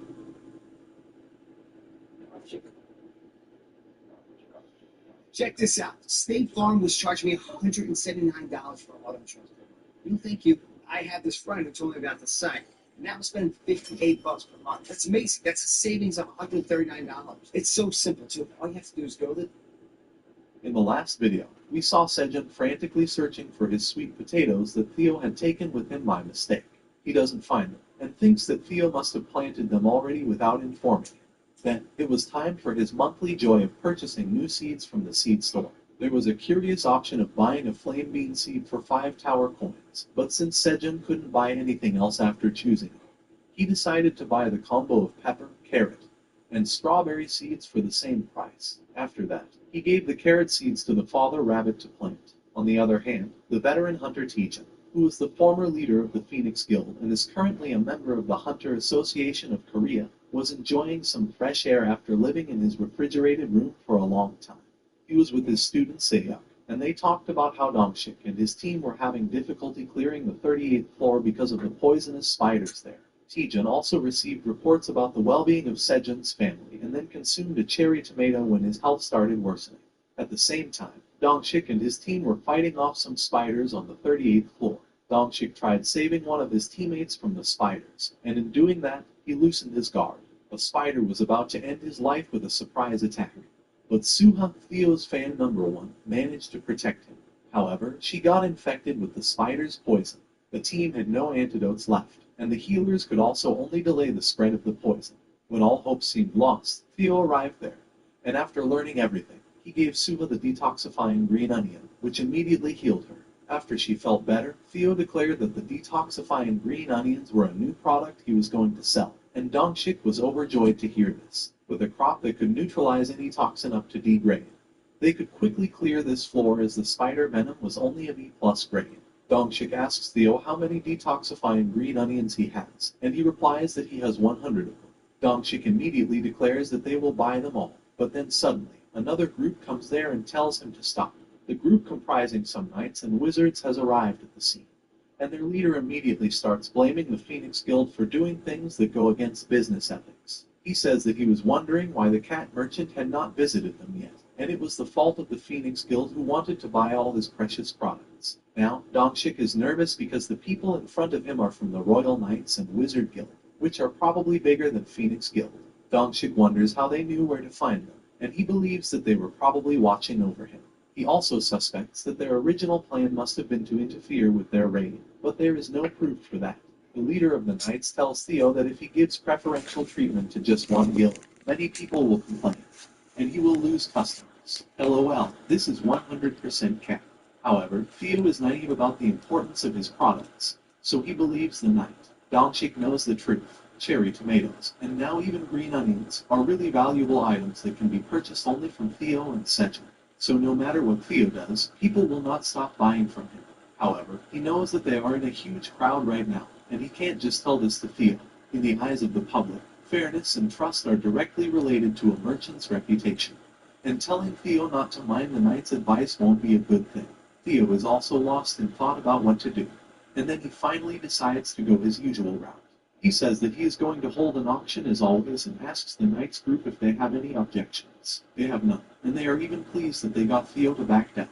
Theo declares that now he is going to sell magic cherry tomatoes and detoxifying green onions. He takes out a basket of the magic cherry tomatoes, telling everyone that he will sell C-grade cherry tomatoes in batches of 500, for a total of 6,000 tomatoes. Everyone panics upon hearing about the grade C cherry tomatoes. They have not been able to process the shock of getting the green onions yet, and Theo has dropped another bomb on them.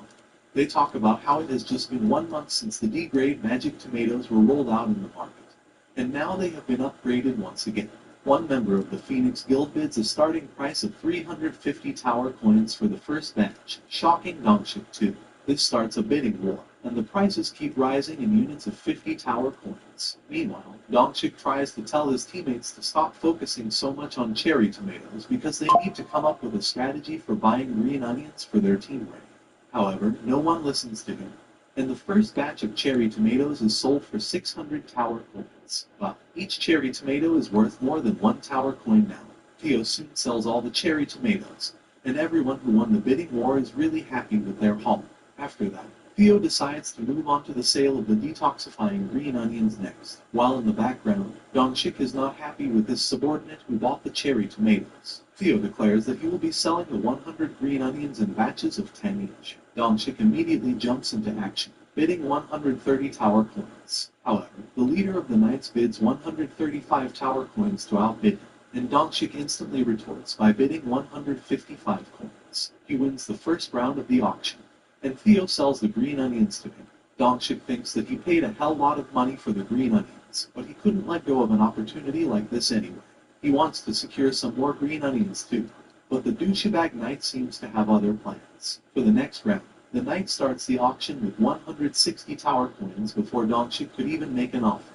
He wins the round in the green onions. In the next round, Dongshik offers 161 tower coins, but the Knight instantly bids 170 tower coins. Theo is more than happy to sell the green onions to him. Next up, Dongshik bids 175 tower coins, but the Knight bids 180 tower coins, winning it again. Theo is elated and jumps around with the green onions, and Suma clicks his pictures from all angles, like the paparazzi. At the end of the auction, Dongshik is dejected because he could only purchase 10 green onions for his guild. The douchebag Knight openly laughs and mocks him, saying what should they do about the poor Dongshik. He also says that the Phoenix Guild is bad at cooperating with other guilds, so there is no one who will help him. His partner also taunts Dongshik by saying that they are going to clear this floor first. On the other hand, Dongshik's teammates apologize to him for being blinded by cherry tomatoes. He tells them that it is alright, because it is not like the world is going to end if their guild lags behind a bit. Just then, Suma tells Dongshik that Theo wants to talk to him in private. They sit peacefully in the forest, where Theo gets all the information about Sejun's family from Dongshik. He learns that they are living peacefully in a place called Hanam Province. He also writes it down so that he doesn't forget it, and Dongshik assures him that since the Korean Association is taking turns to guard the family, Sejun shouldn't worry. He wants Theo to pass this message to Sejun, telling him that he is a very valuable talent for South Korea. On hearing this, Theo also remembers something and tells Dongshik that Sejun wanted to reward him for helping his family. Dongshik acts humble and polite, saying that he didn't have to go that far when, in reality, he couldn't be more happy. Theo takes out Sejun's gift, which is a basket containing 200 cherry tomatoes and 50 detoxifying green onions. Dongshik's mouth is left wide open as he sees this, because he just got 50 crucial green onions for free. I'm pretty sure he is regretting spending money on the auction now. Theo also passes Sejun's message to Dongshik, stating that if he needs any crops in the future, he is going to sell them to him at a lower rate. This is a reward for protecting his family, but for more than one reason, this deal must be kept a secret.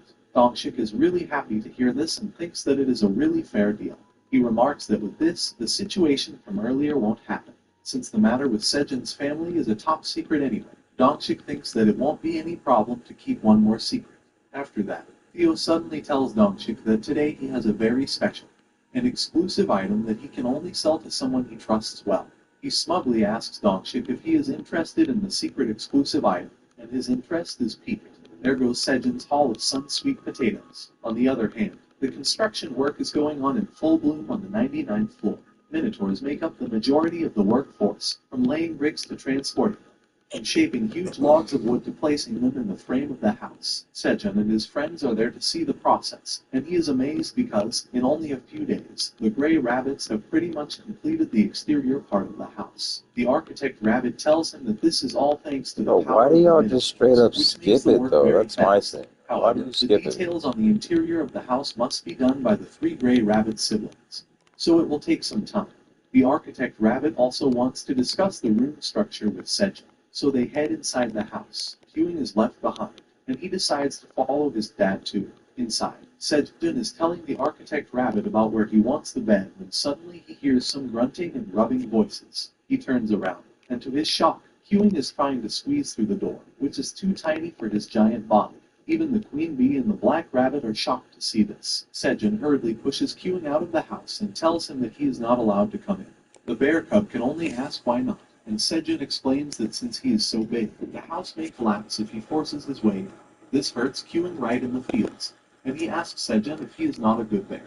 He asks for affirmation that he is not a bad bear who will destroy his human dad's house. He is sad, and Sejun can't explain anything to him like this, so he tries to distract him by telling him to go to the side and eat some honey. Sejun tells Kyung to be a good boy and wait patiently while he goes inside and sees the house some more. Kyung sadly obeys, and then Sejun goes to the pile of the green onion leaves, from which a minotaur is casually munching some.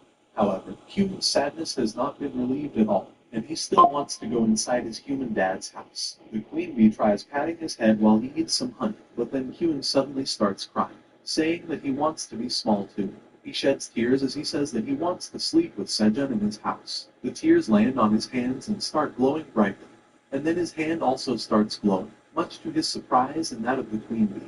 On the other hand, Sejun is talking with the architect rabbit about using the green onion leaves as bedding material. The rabbit remarks that the green onion leaves won't make good bedding because they will be too hard. Just then, Sejun hears Kyung calling him dad at the top of his voice, and just as he turns around, something hits him right in the chest. Sejun gasps as a teddy bear-sized red bear hits his chest, and the very next moment, he crashes into the heap of the green onion leaves. This shocks the minotaur and the two rabbits present on the scene. I think the green onion bedding was soft enough to protect Sejun from being crushed this time. He would surely have suffered much more if not for the onion leaves. Sejun is sweating nervously, wondering what just happened, when the little red bear licks him. It is none other than Kyung, who has become tiny since the first time he met Sejun. However, there are 3 hexagons on his chest. Sejun can't believe what he is seeing, but Kyung proudly declares that he got smaller. That's all for this video. Let's see what happens next in the upcoming video. First of all, I can't wait to see what happens when Theo tries to sell the sweet potatoes to Dongxue. And then, we will find out more next part. Until then, check out other videos on our channel. In the last video, we saw Sejun cooking the meat of the giant seal that the black warrior rabbit had captured. More than the meat itself, he was glad to have some oil from the seal that he used to fry sweet potatoes and glaze them in honey. That gave birth to a new dish that was registered in the system's recipe book. After that, Sejun fried fish for Theo, but that was not included as a recipe, so he decided to experiment some more with normal potatoes. They ate a lot after that, and it was finally time for Theo to head down the tower for his sales trip. He noticed a big platter of food left untouched by Sejun, who revealed that it was for Aileen. He was concerned that she was not responding to his calls, unaware that she was dealing with the biggest crisis in her career as the tower manager. The red locusts were ravishing the 67th floor of the tower, and Aileen could not contact her grandpa outside the tower. She could only hide her face in despair because she had no idea how to solve this situation. At the same time, some other people were trying to face the red locust issue on their own. They were the leaders of the 3 pillars of the tower's autonomy. There was the Fox Mason, leader of the Wandering Merchant Association. New Mr. Clean Ultra Foaming Magic Eraser with the cleaning power of Dawn, plus the scrubbing power of a magic eraser. The Tiger Hannibal, the leader of the Free Mercenary Association, and the Cute Hamster Island, who was the leader of the Magician Association. Mason had called the meeting to discuss the threat the red locusts posed to the 67th floor colonel. He feared that the lizardmen wouldn't be able to stop them, and the locusts would reach the waypoint that would allow them to reach the 68th and 69th floors eventually, which are among the 5 granaries of the tower. Everyone panicked on hearing this, and the leaders believed that the great famine that took place after the destruction of the 55th floor might have hurt them. Iona explained the lore of the red locust attack to everyone, then cursed Grid for taking control of the abandoned area. Mason and Hannibal seemed to be on Grid's side, but Iona was firm in her stance. Suddenly, someone suggested that the black dragon who runs the tower would save her, but Iona said that the last time. The dragon took too long to respond, and the 55th floor was almost destroyed. This time, too, she doesn't think it is wise to lay their hopes on the black dragon's shoulders and declares that she will lead an army of war mages to fight against the locusts, urging everyone to support her. On the other hand, Theo was resting at the Silver Wolf tribe's village, where Alpha was catching up with his family. Theo played with some kids and gave them fried fish, but then he noticed something unusual in his bundle. It was the sun's sweet potato, and Theo freaked out upon seeing it. He realized that he had made a big mistake by bringing it here, but he tried to hide it from Alpha. He then told the Wolf Chieftain to hurry to the 38th floor, while the only thing he could think of was how to erase proof of his greatest blunder. Meanwhile, on the 99th floor, Sejun is frantically searching for the sweet potatoes in the heap of green onion leaves. He can't find a single one of the sweet potatoes, and he is in full panic mode because of it. Almost like me when I can't find my iPhone. Sejun screams that he has to plant a new batch of sweet potatoes, but there is no way to do it now. He clutches his hair tightly as he freaks out that the recently harvested sweet potatoes have vanished into thin air. He suddenly gets the realization that Theo might have something to do with it. However, he doesn't doubt the cat merchant for taking them away. Instead, he believes that Theo must have safely transplanted the sweet potato shoots to another location while he was busy harvesting the green onions. Sejun complains that he wanted to try a couple of them, and decides to punish Theo for taking action on his own when he returns. I am willing to bet like $100 that Theo will get his position as the permanent sales cat snacks company when Sejun learns the truth. Well, there is something else to distract him from the issue right now. The seed store window opens up in front of Sejun, who suddenly realizes that 1 month has passed since the last time the seed store opened. He had forgotten about it as usual. Sejun decides to check up at the seed store, which shows him 4 kinds of random seeds. At his current level, Sejun can purchase as many seeds as he wants with a maximum expenditure of 5 tower coins. This time, the seeds on offer are 100 strawberry seeds for 0.5 tower coins, 5 Xinjiang pepper seeds for 0.5 tower coins, and 20,000 carrot seeds for 4 tower coins. Well, that nicely adds up to the 5 tower coin limit. But there is also a fourth and rather remarkable option this time. It is just 1 flame bean seed, which is worth a full 5 tower coins. Sejun is quite curious about the flame bean seed because just 1 seed costs a whopping 5 tower coins. Well, money is not a constraint for our filthy rich MC, but he is worried about the condition that he can only buy seeds worth 5 tower coins at a time. He thinks that if he buys the flame bean seed, he won't be able to buy anything else. The risk is too big to take, despite the fact that the flame bean seed will definitely be worth its price. Sejun decides not to take a risk this time and picks up the things he is familiar with. He selects the strawberry seeds and the pepper seeds because they will give him the familiar flavor he is yearning for. Also, since there are more rabbits in his care now, he needs more carrots to feed them. So he buys the carrot seeds too. Buying the 3 items fulfills the limit of 5 tower coins, and the system verifies Sejun's purchases and deducts the money from his account. It also gives him 50 seed store mileage points, and now he has a total of 56 seed store mileage points. The system thanks him for using the seed store, and the window vanishes. The seeds fall into Sejun's hand in the same old luxury pouches, and he is happy that he has a lot of things to plant now. Just the thought of eating strawberries and the local Xinjiang pepper revitalizes him. He approaches the daddy rabbit and tells him that he has bought more carrot seeds from the seed store. The father rabbit is astonished to hear this good news. Sejun says that they should quickly plant them and asks the father rabbit if he can leave this work to him. The rabbit is eager to help him and tells him to leave everything to him. Sejun tells him that they will keep expanding their fields above ground and asks him to cheer up. So the rabbit dad does exactly that. Meanwhile, in the real world, in the city of Gangnam, where the tower is located, the weather is nice. The old man, Tijin, who is the former head of the Phoenix Guild and Kim Dongshik's mentor, is on the rooftop. He admires the fresh air and the view of the tower because it has been a long time since he came out of his refrigerator like room. He asks his student Sit-Up if he doesn't agree with him, and he replies that he doesn't know too much about that.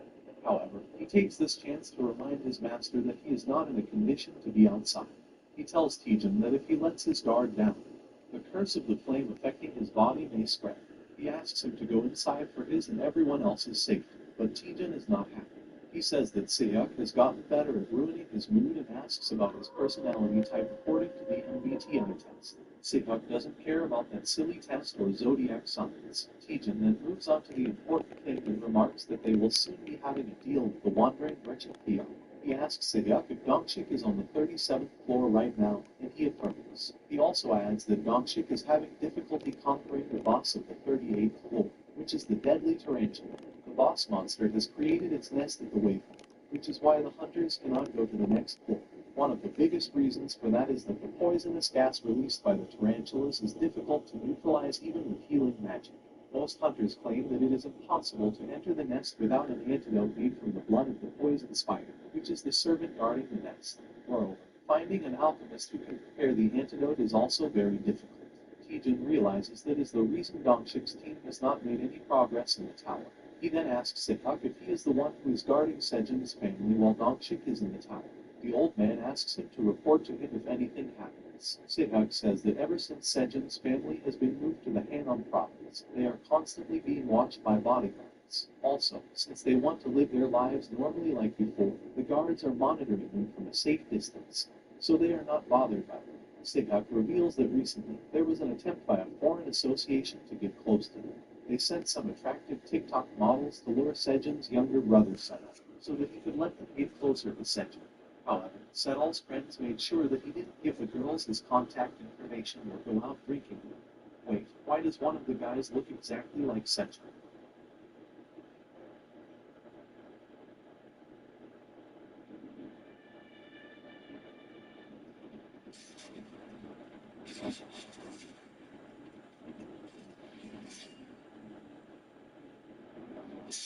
In the last video, we saw Theo talking with Dongshik from the Phoenix Guild about his new product, detoxifying green onions. Dongshik wanted to buy all of them because they would be greatly helpful in clearing the 38th floor, which has poisonous spiders. Suddenly, other guilds came there and accused Dongshik of trying to make Theo sell all his products to them. He also told Theo that if he favors one guild more than others, his reputation will be harmed. After hearing that, Theo decided to hold an auction for his products, which included the C-rank magic cherry tomatoes and the detoxifying green onions. Everyone was shocked to hear that the cherry tomatoes got upgraded once again.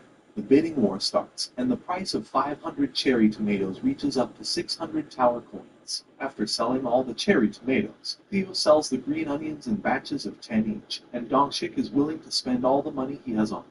Despite that, he manages to only get the first batch because the other guild, which is full of douchebags, outbids him each time. They tease Dongshik that he won't be able to clear the 38th floor now, but Theo has other plans. He asks to meet Dongshik in private and receives information about Sejun's family's well-being. Then, he gives Dongshik the reward Sejun sent him for looking after his family. It contains some cherry tomatoes and detoxifying green onions, and Dongshik is dumbfounded. Theo also promised to sell him their products at a lower rate because Sejun permitted it. After that, Theo tells Dongshik that he has something very special that he can sell only to a trustworthy person like him. Meanwhile, on the 99th floor, Sejun's house is being constructed under the supervision of the Grey Rabbits, while the Minotaurs do most of the labor work. Sejun explores the interior of the house, and Kyun tries to get in too. However, Sejun frantically pushes him out because he is too big and may break the house. This breaks Kyun's heart, and Sejun asks him to eat some honey to calm down. As Kyun eats the honey, he starts crying, saying that he wants to become small and enter his dad's house. Suddenly, his body starts glowing, and moments later, he tackles Sejun into a pile of green onion leaves. He has become smaller now, with a change in his character design. As Kyun is on Sejun's top, he excitedly tells him that he got smaller. Sejun immediately gets up and holds Kyun in his arms, asking him what happened that caused him to shrink to the size he was when they first met. Well, the answer lies in the information window above Kyun. It says that the bear cub is now a crimson giant honey bear. Sejun is confused initially, but then he asks Kyun if he evolved into a higher version just like the warrior rabbit's hammer. And the daddy rabbit's watering can change. The black rabbit touches Kyun and says that he has become a child again. Well, he was always a child, although a big child. Sejun asks if Kyun will not be able to get bigger now, so he decides to try something out. Kyun pouts and focuses his energy on growing bigger, and within an instant, he swells up to his original size, and then some more, shocking everyone. After Sejun gets over the shock of seeing the bizarre event, he exclaims that Kyun has gotten bigger than before. He is quite amazed to see that he can change his body size freely. The Minotaur, who is peacefully munching the leaves, has some input on this situation. He claims that maybe the desire to become smaller was suppressing Quen's growth, which happens sometimes among young monsters who are afraid of becoming adults. Sejin is quite surprised to hear about suppressed growth, and then suddenly, Quen turns small once again. He clings to Sejin's leg, asking him if he can go inside his house now. He also wants to know if his human dad is going to hug him like he hugs Theo and the black rabbit. Sejin realizes what was eating up the baby bear from inside all this time. He tightly hugs him and then says that Quen wants to be loved by his dad. He apologizes for not understanding his feelings, and Quen is happy now. Sejin says that they should take a look inside the house now, and Quen is really excited about it. Meanwhile, Sejin also receives his hat from the gray rabbit, and tells him that they should also put a bed for Quen inside the house too. Quen is even more excited now, and he tells Sejin that he wants to go inside the cave too. Well, that brings some bad memories back to Sejin. He tries thinking about it, but then looks around to see the black rabbit shaking his head violently to refuse. He doesn't want Quen to finish all his food, but Sejin just can't refuse his bear son so easily. So despite the black rabbit's denial, he says that it should be fine to go inside.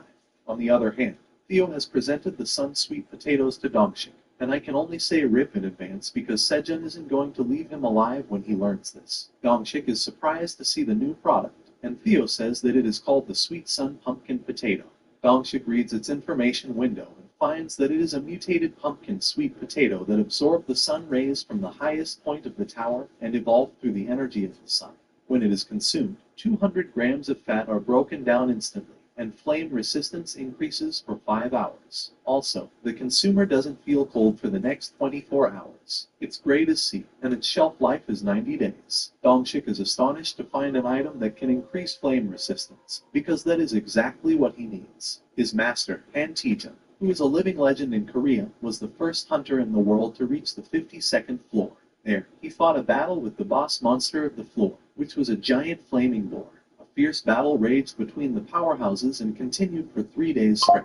The result was a draw, and at the end, both sides retreated after dealing critical wounds to their enemy. After that battle, Taejin was affected by the curse of flames that continuously burned his surroundings, and even the doctors who tried helping him suffered. The only way to keep the curse from spreading was to infuse his body with mana constantly, or to lower his body temperature. That became the reason the legendary hunter had to retire, but he still has a lot of attachment to the tower. Dongshik thinks that with the sun's sweet potatoes, they can put Taejin's curse of flames to sleep for a moment. Using that, he can defeat the flaming wild boar too, and that will effectively lift the curse permanently. Dongshik thinks that this is the return of the legendary hunter. On top of that, they also have detoxifying green onions that can help them raid the 38th floor. Dongshik thanks Theo, saying that these are things that he really needed. Theo acts proud, saying that this much is nothing to him. However, all he is thinking is that if Dongshik takes the sun's sweet potatoes, no one will find his mistake. I don't think so. Well, Theo thinks that he has perfectly hidden his crime, and he takes a huge amount of money from Dongshik.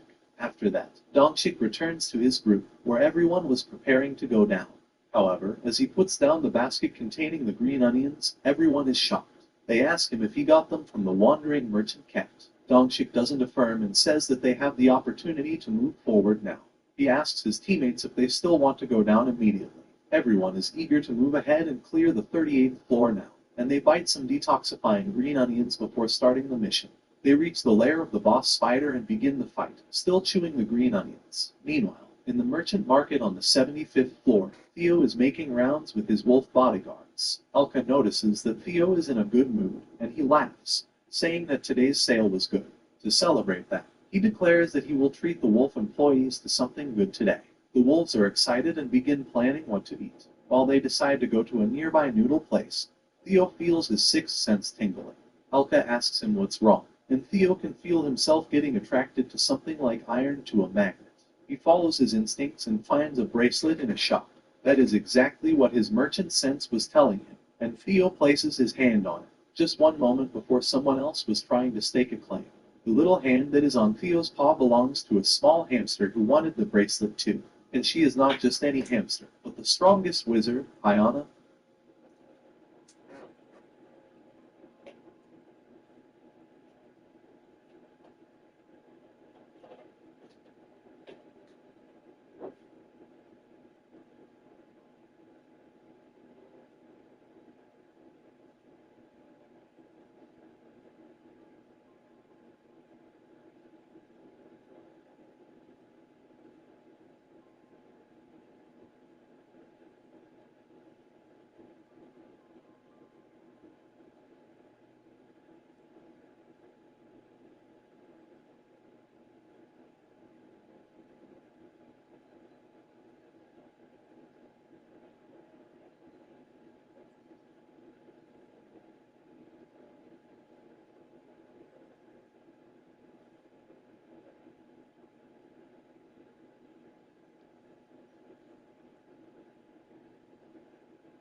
previously saw in the meeting.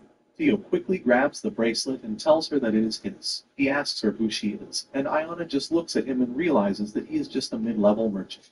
She nicely asks him to give her the item because he doesn't need it. Theo is not going to back down so easily, and he declares that since he took it first, it belongs to him now. He tells Iona to get lost, calling her a little thing.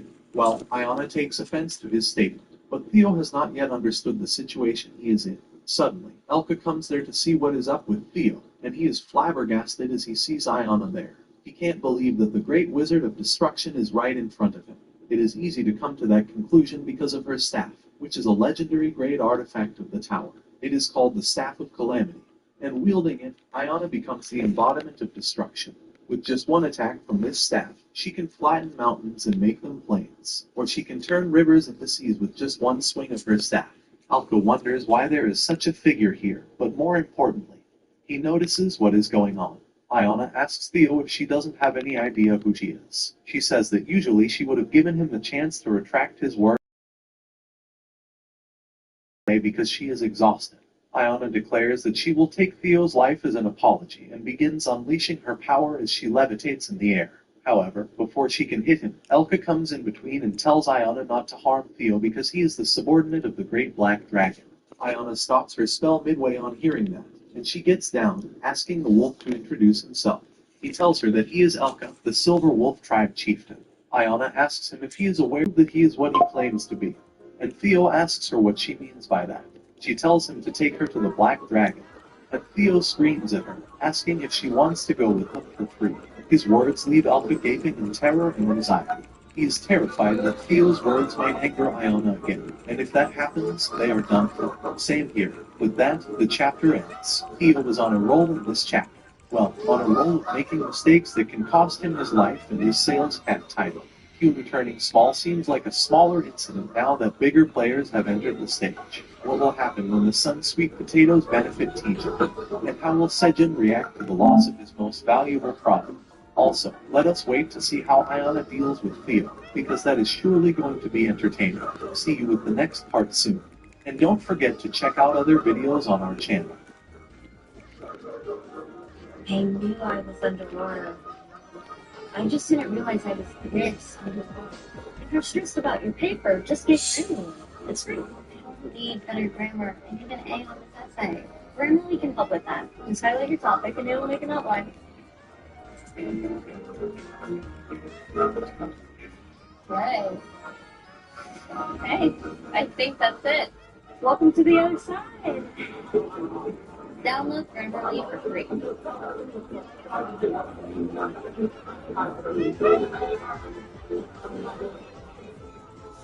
In the last video, we saw Cedric frantically searching for his sweet potatoes that Theo had taken out by mistake.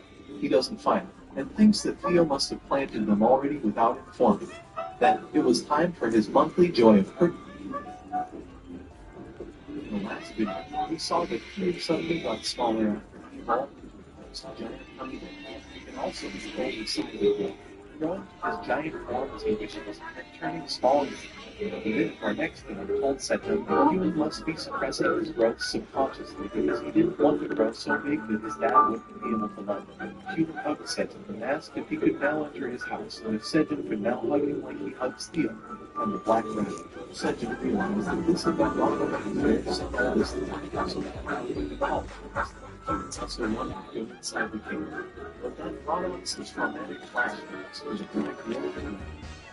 Theo presented the sun with the sweet potatoes and Donjik behind his crimes from Sejin. Not only were the sun sweet potatoes a C-grade product, they could also break down 200 grams of fat in one piece. And the most important part is that they could increase the flame and cold resistance of the user for a long time. Donjik was astonished to find such a product. He needed it from Master Tijan, the Korean legend who had reached the 52nd floor of the tower on his own. On the 52nd floor, fought against the giant flaming one, and they were equally matched, and both had to retreat after taking a lot of damage. Because of that, Tijan came down with the curse of flames that constantly burned the surroundings. Now, Donjik thinks that they can suppress the curse for long enough with the sweet potatoes, and then Tijan can kill the flaming boar and get rid of the curse for good. After that, Donjik went to his group and showed them the detoxifying green onions he had received from Theo. and told them that they could clear the 38th floor. Later, Theo was in a very good mood because he got rid of the sweet potatoes. He offered to buy the wolves they wanted on the 75th floor market to celebrate a good sailing trip. When he suddenly felt a sixth sense. That sixth sense led him to a bracelet that he decided to buy for Seto. However, just as he laid his hand on it, another person appeared to claim. That person was none other than Iona, the greatest magician of the tower. Iona nicely told Theo that he didn't need the bracelet, and asked him to let her have it, but he was having a bit of an attitude problem. That infuriated Iona, and she was about to send Theo to the Shadow Realm when Alpha arrived with the city. He recognized Iona from her staff, and he begged her not to attack Theo since he was a subordinate of the Great Black Dragon. Iona stopped on hearing that and warned Alpha and Theo about the consequences if they were lying to her about something so serious. She asked them to prove that they worked for the Black Dragon by taking her to the said Black Dragon. Theo took this chance, and he asked Iona to pay up if she wanted to come with him, much to Alpha's terror. Well, this video starts with Theo explaining the reason behind his demand for Iona. He says that he is a subordinate of the Black Dragon, but he is also a wandering merchant. That is why it is obvious that he must strike a deal whenever possible. He shouts at Iona, telling her that if she wants to meet the Black Dragon, she must pay the price. And she just watches him dumbfounded. Alpha is terrified by Theo's greed and thinks that he may have ensured that Iona... Hell nah, get away from me. Ew. Ew. Ah. Ah. Get away from me. No. Ah. He's ugly. Get him. Hell nah, bro. What is that? What the fuck? No. She decides to buy it for Theo as the fee to accompany her. Theo is taken aback by her gesture and confirms it wants to make sure that he heard it right. Iona says that if he needs anything else to do, she will buy it for him. The reason is simple. She thinks that if she can meet the Black Dragon head, she must do everything to make sure that this chance doesn't slip from her hand. On the other hand, Theo grins to himself and thinks that he is really lucky because he caught up with Children. He plans to take full advantage of Iona's generosity. First, he goes to a glass merchant and purchases 100 bottles. Next, he buys some hats and gives one to Elton, saying that his son would like them. He asks the cultivator if he needs something else, because he will just buy it. Elton nervously tells him that he is good. Now, Iona is also starting to suspect Theo's greedy nature. She asks him, wasn't he trying to buy things that the Black Dragon might need? She asks him if the Black Dragon really needs such miscellaneous items. Theo is busy trying on a hat and says that the dragon really needs all of these. He keeps laughing in between, asking Iona to buy the hats for him. Now, Iona is furious, and she warns the cat merchant that if he is lying, he will regret it for the few seconds left in his life before she destroys him. Just then, Theo arrives there with a pointy wizard hat and places it on Iona's head, saying that it will suit her really well. As Iona receives the hat that Theo gifted her using her own money, she blushes just a tiny bit. She starts turning into your classic tsundere and thanks Theo, but tells him that not all magicians wear this kind of hat. But Theo is not interested in that and asks her to quickly pay for the hats, irritating Iona once again. She grumpily goes to the merchant and asks how much the total came to, and he tells her that it is 20 tower coins. She is about to give the amount in full to the shopkeeper, but not on the wandering cat merchant's watch. Theo immediately leaves the pig merchant, asking him to give a discount, and both Iona and the merchant are taken aback by this. Theo then turns to Iona and asks if she is really going to buy everything without bargaining. He tells her that they don't do that here and stands beside her counter. The shaken pig merchant accepts to take only 18 tower coins, but Theo demands that he give him some more discounts. He lowers the price to 17 tower coins, but Theo is going all the way and asks for a discount a third time. Later, the three wolves carefully carry huge cartons while Theo and Iona walk away. Theo lifts his hat to thank them, and Iona replies that she can do this much if she can meet the Black Dragon. However, now she is getting curious about Theo. She thought that he would take advantage of this chance and ask for something grand or expensive, but he only asked her to buy some miscellaneous items. On top of that, he even tried saving her money by asking for a discount. After that, Iona asks him where the Black Dragon is, and Theo replies that he is on the 99th floor. Iona is confused and asks him if the dragon is really on the 99th floor, not in the admin space, which connects to all parts of the tower. Theo just tells her that she will know once she gets to the 99th floor. She is suspicious of such a vague answer, but decides to follow him anyway. Meanwhile, on the 38th floor of the tower, fierce battle has just come to an end. Domshik and his team have succeeded in defeating the 4 boss of the Queen Spider. As Domshik wields the finishing blow when the Spider Queen goes down, he explains that they finally defeated her. Everyone is still munching on the detoxifying green onions, and they burst into cheers and celebrations that they have finally managed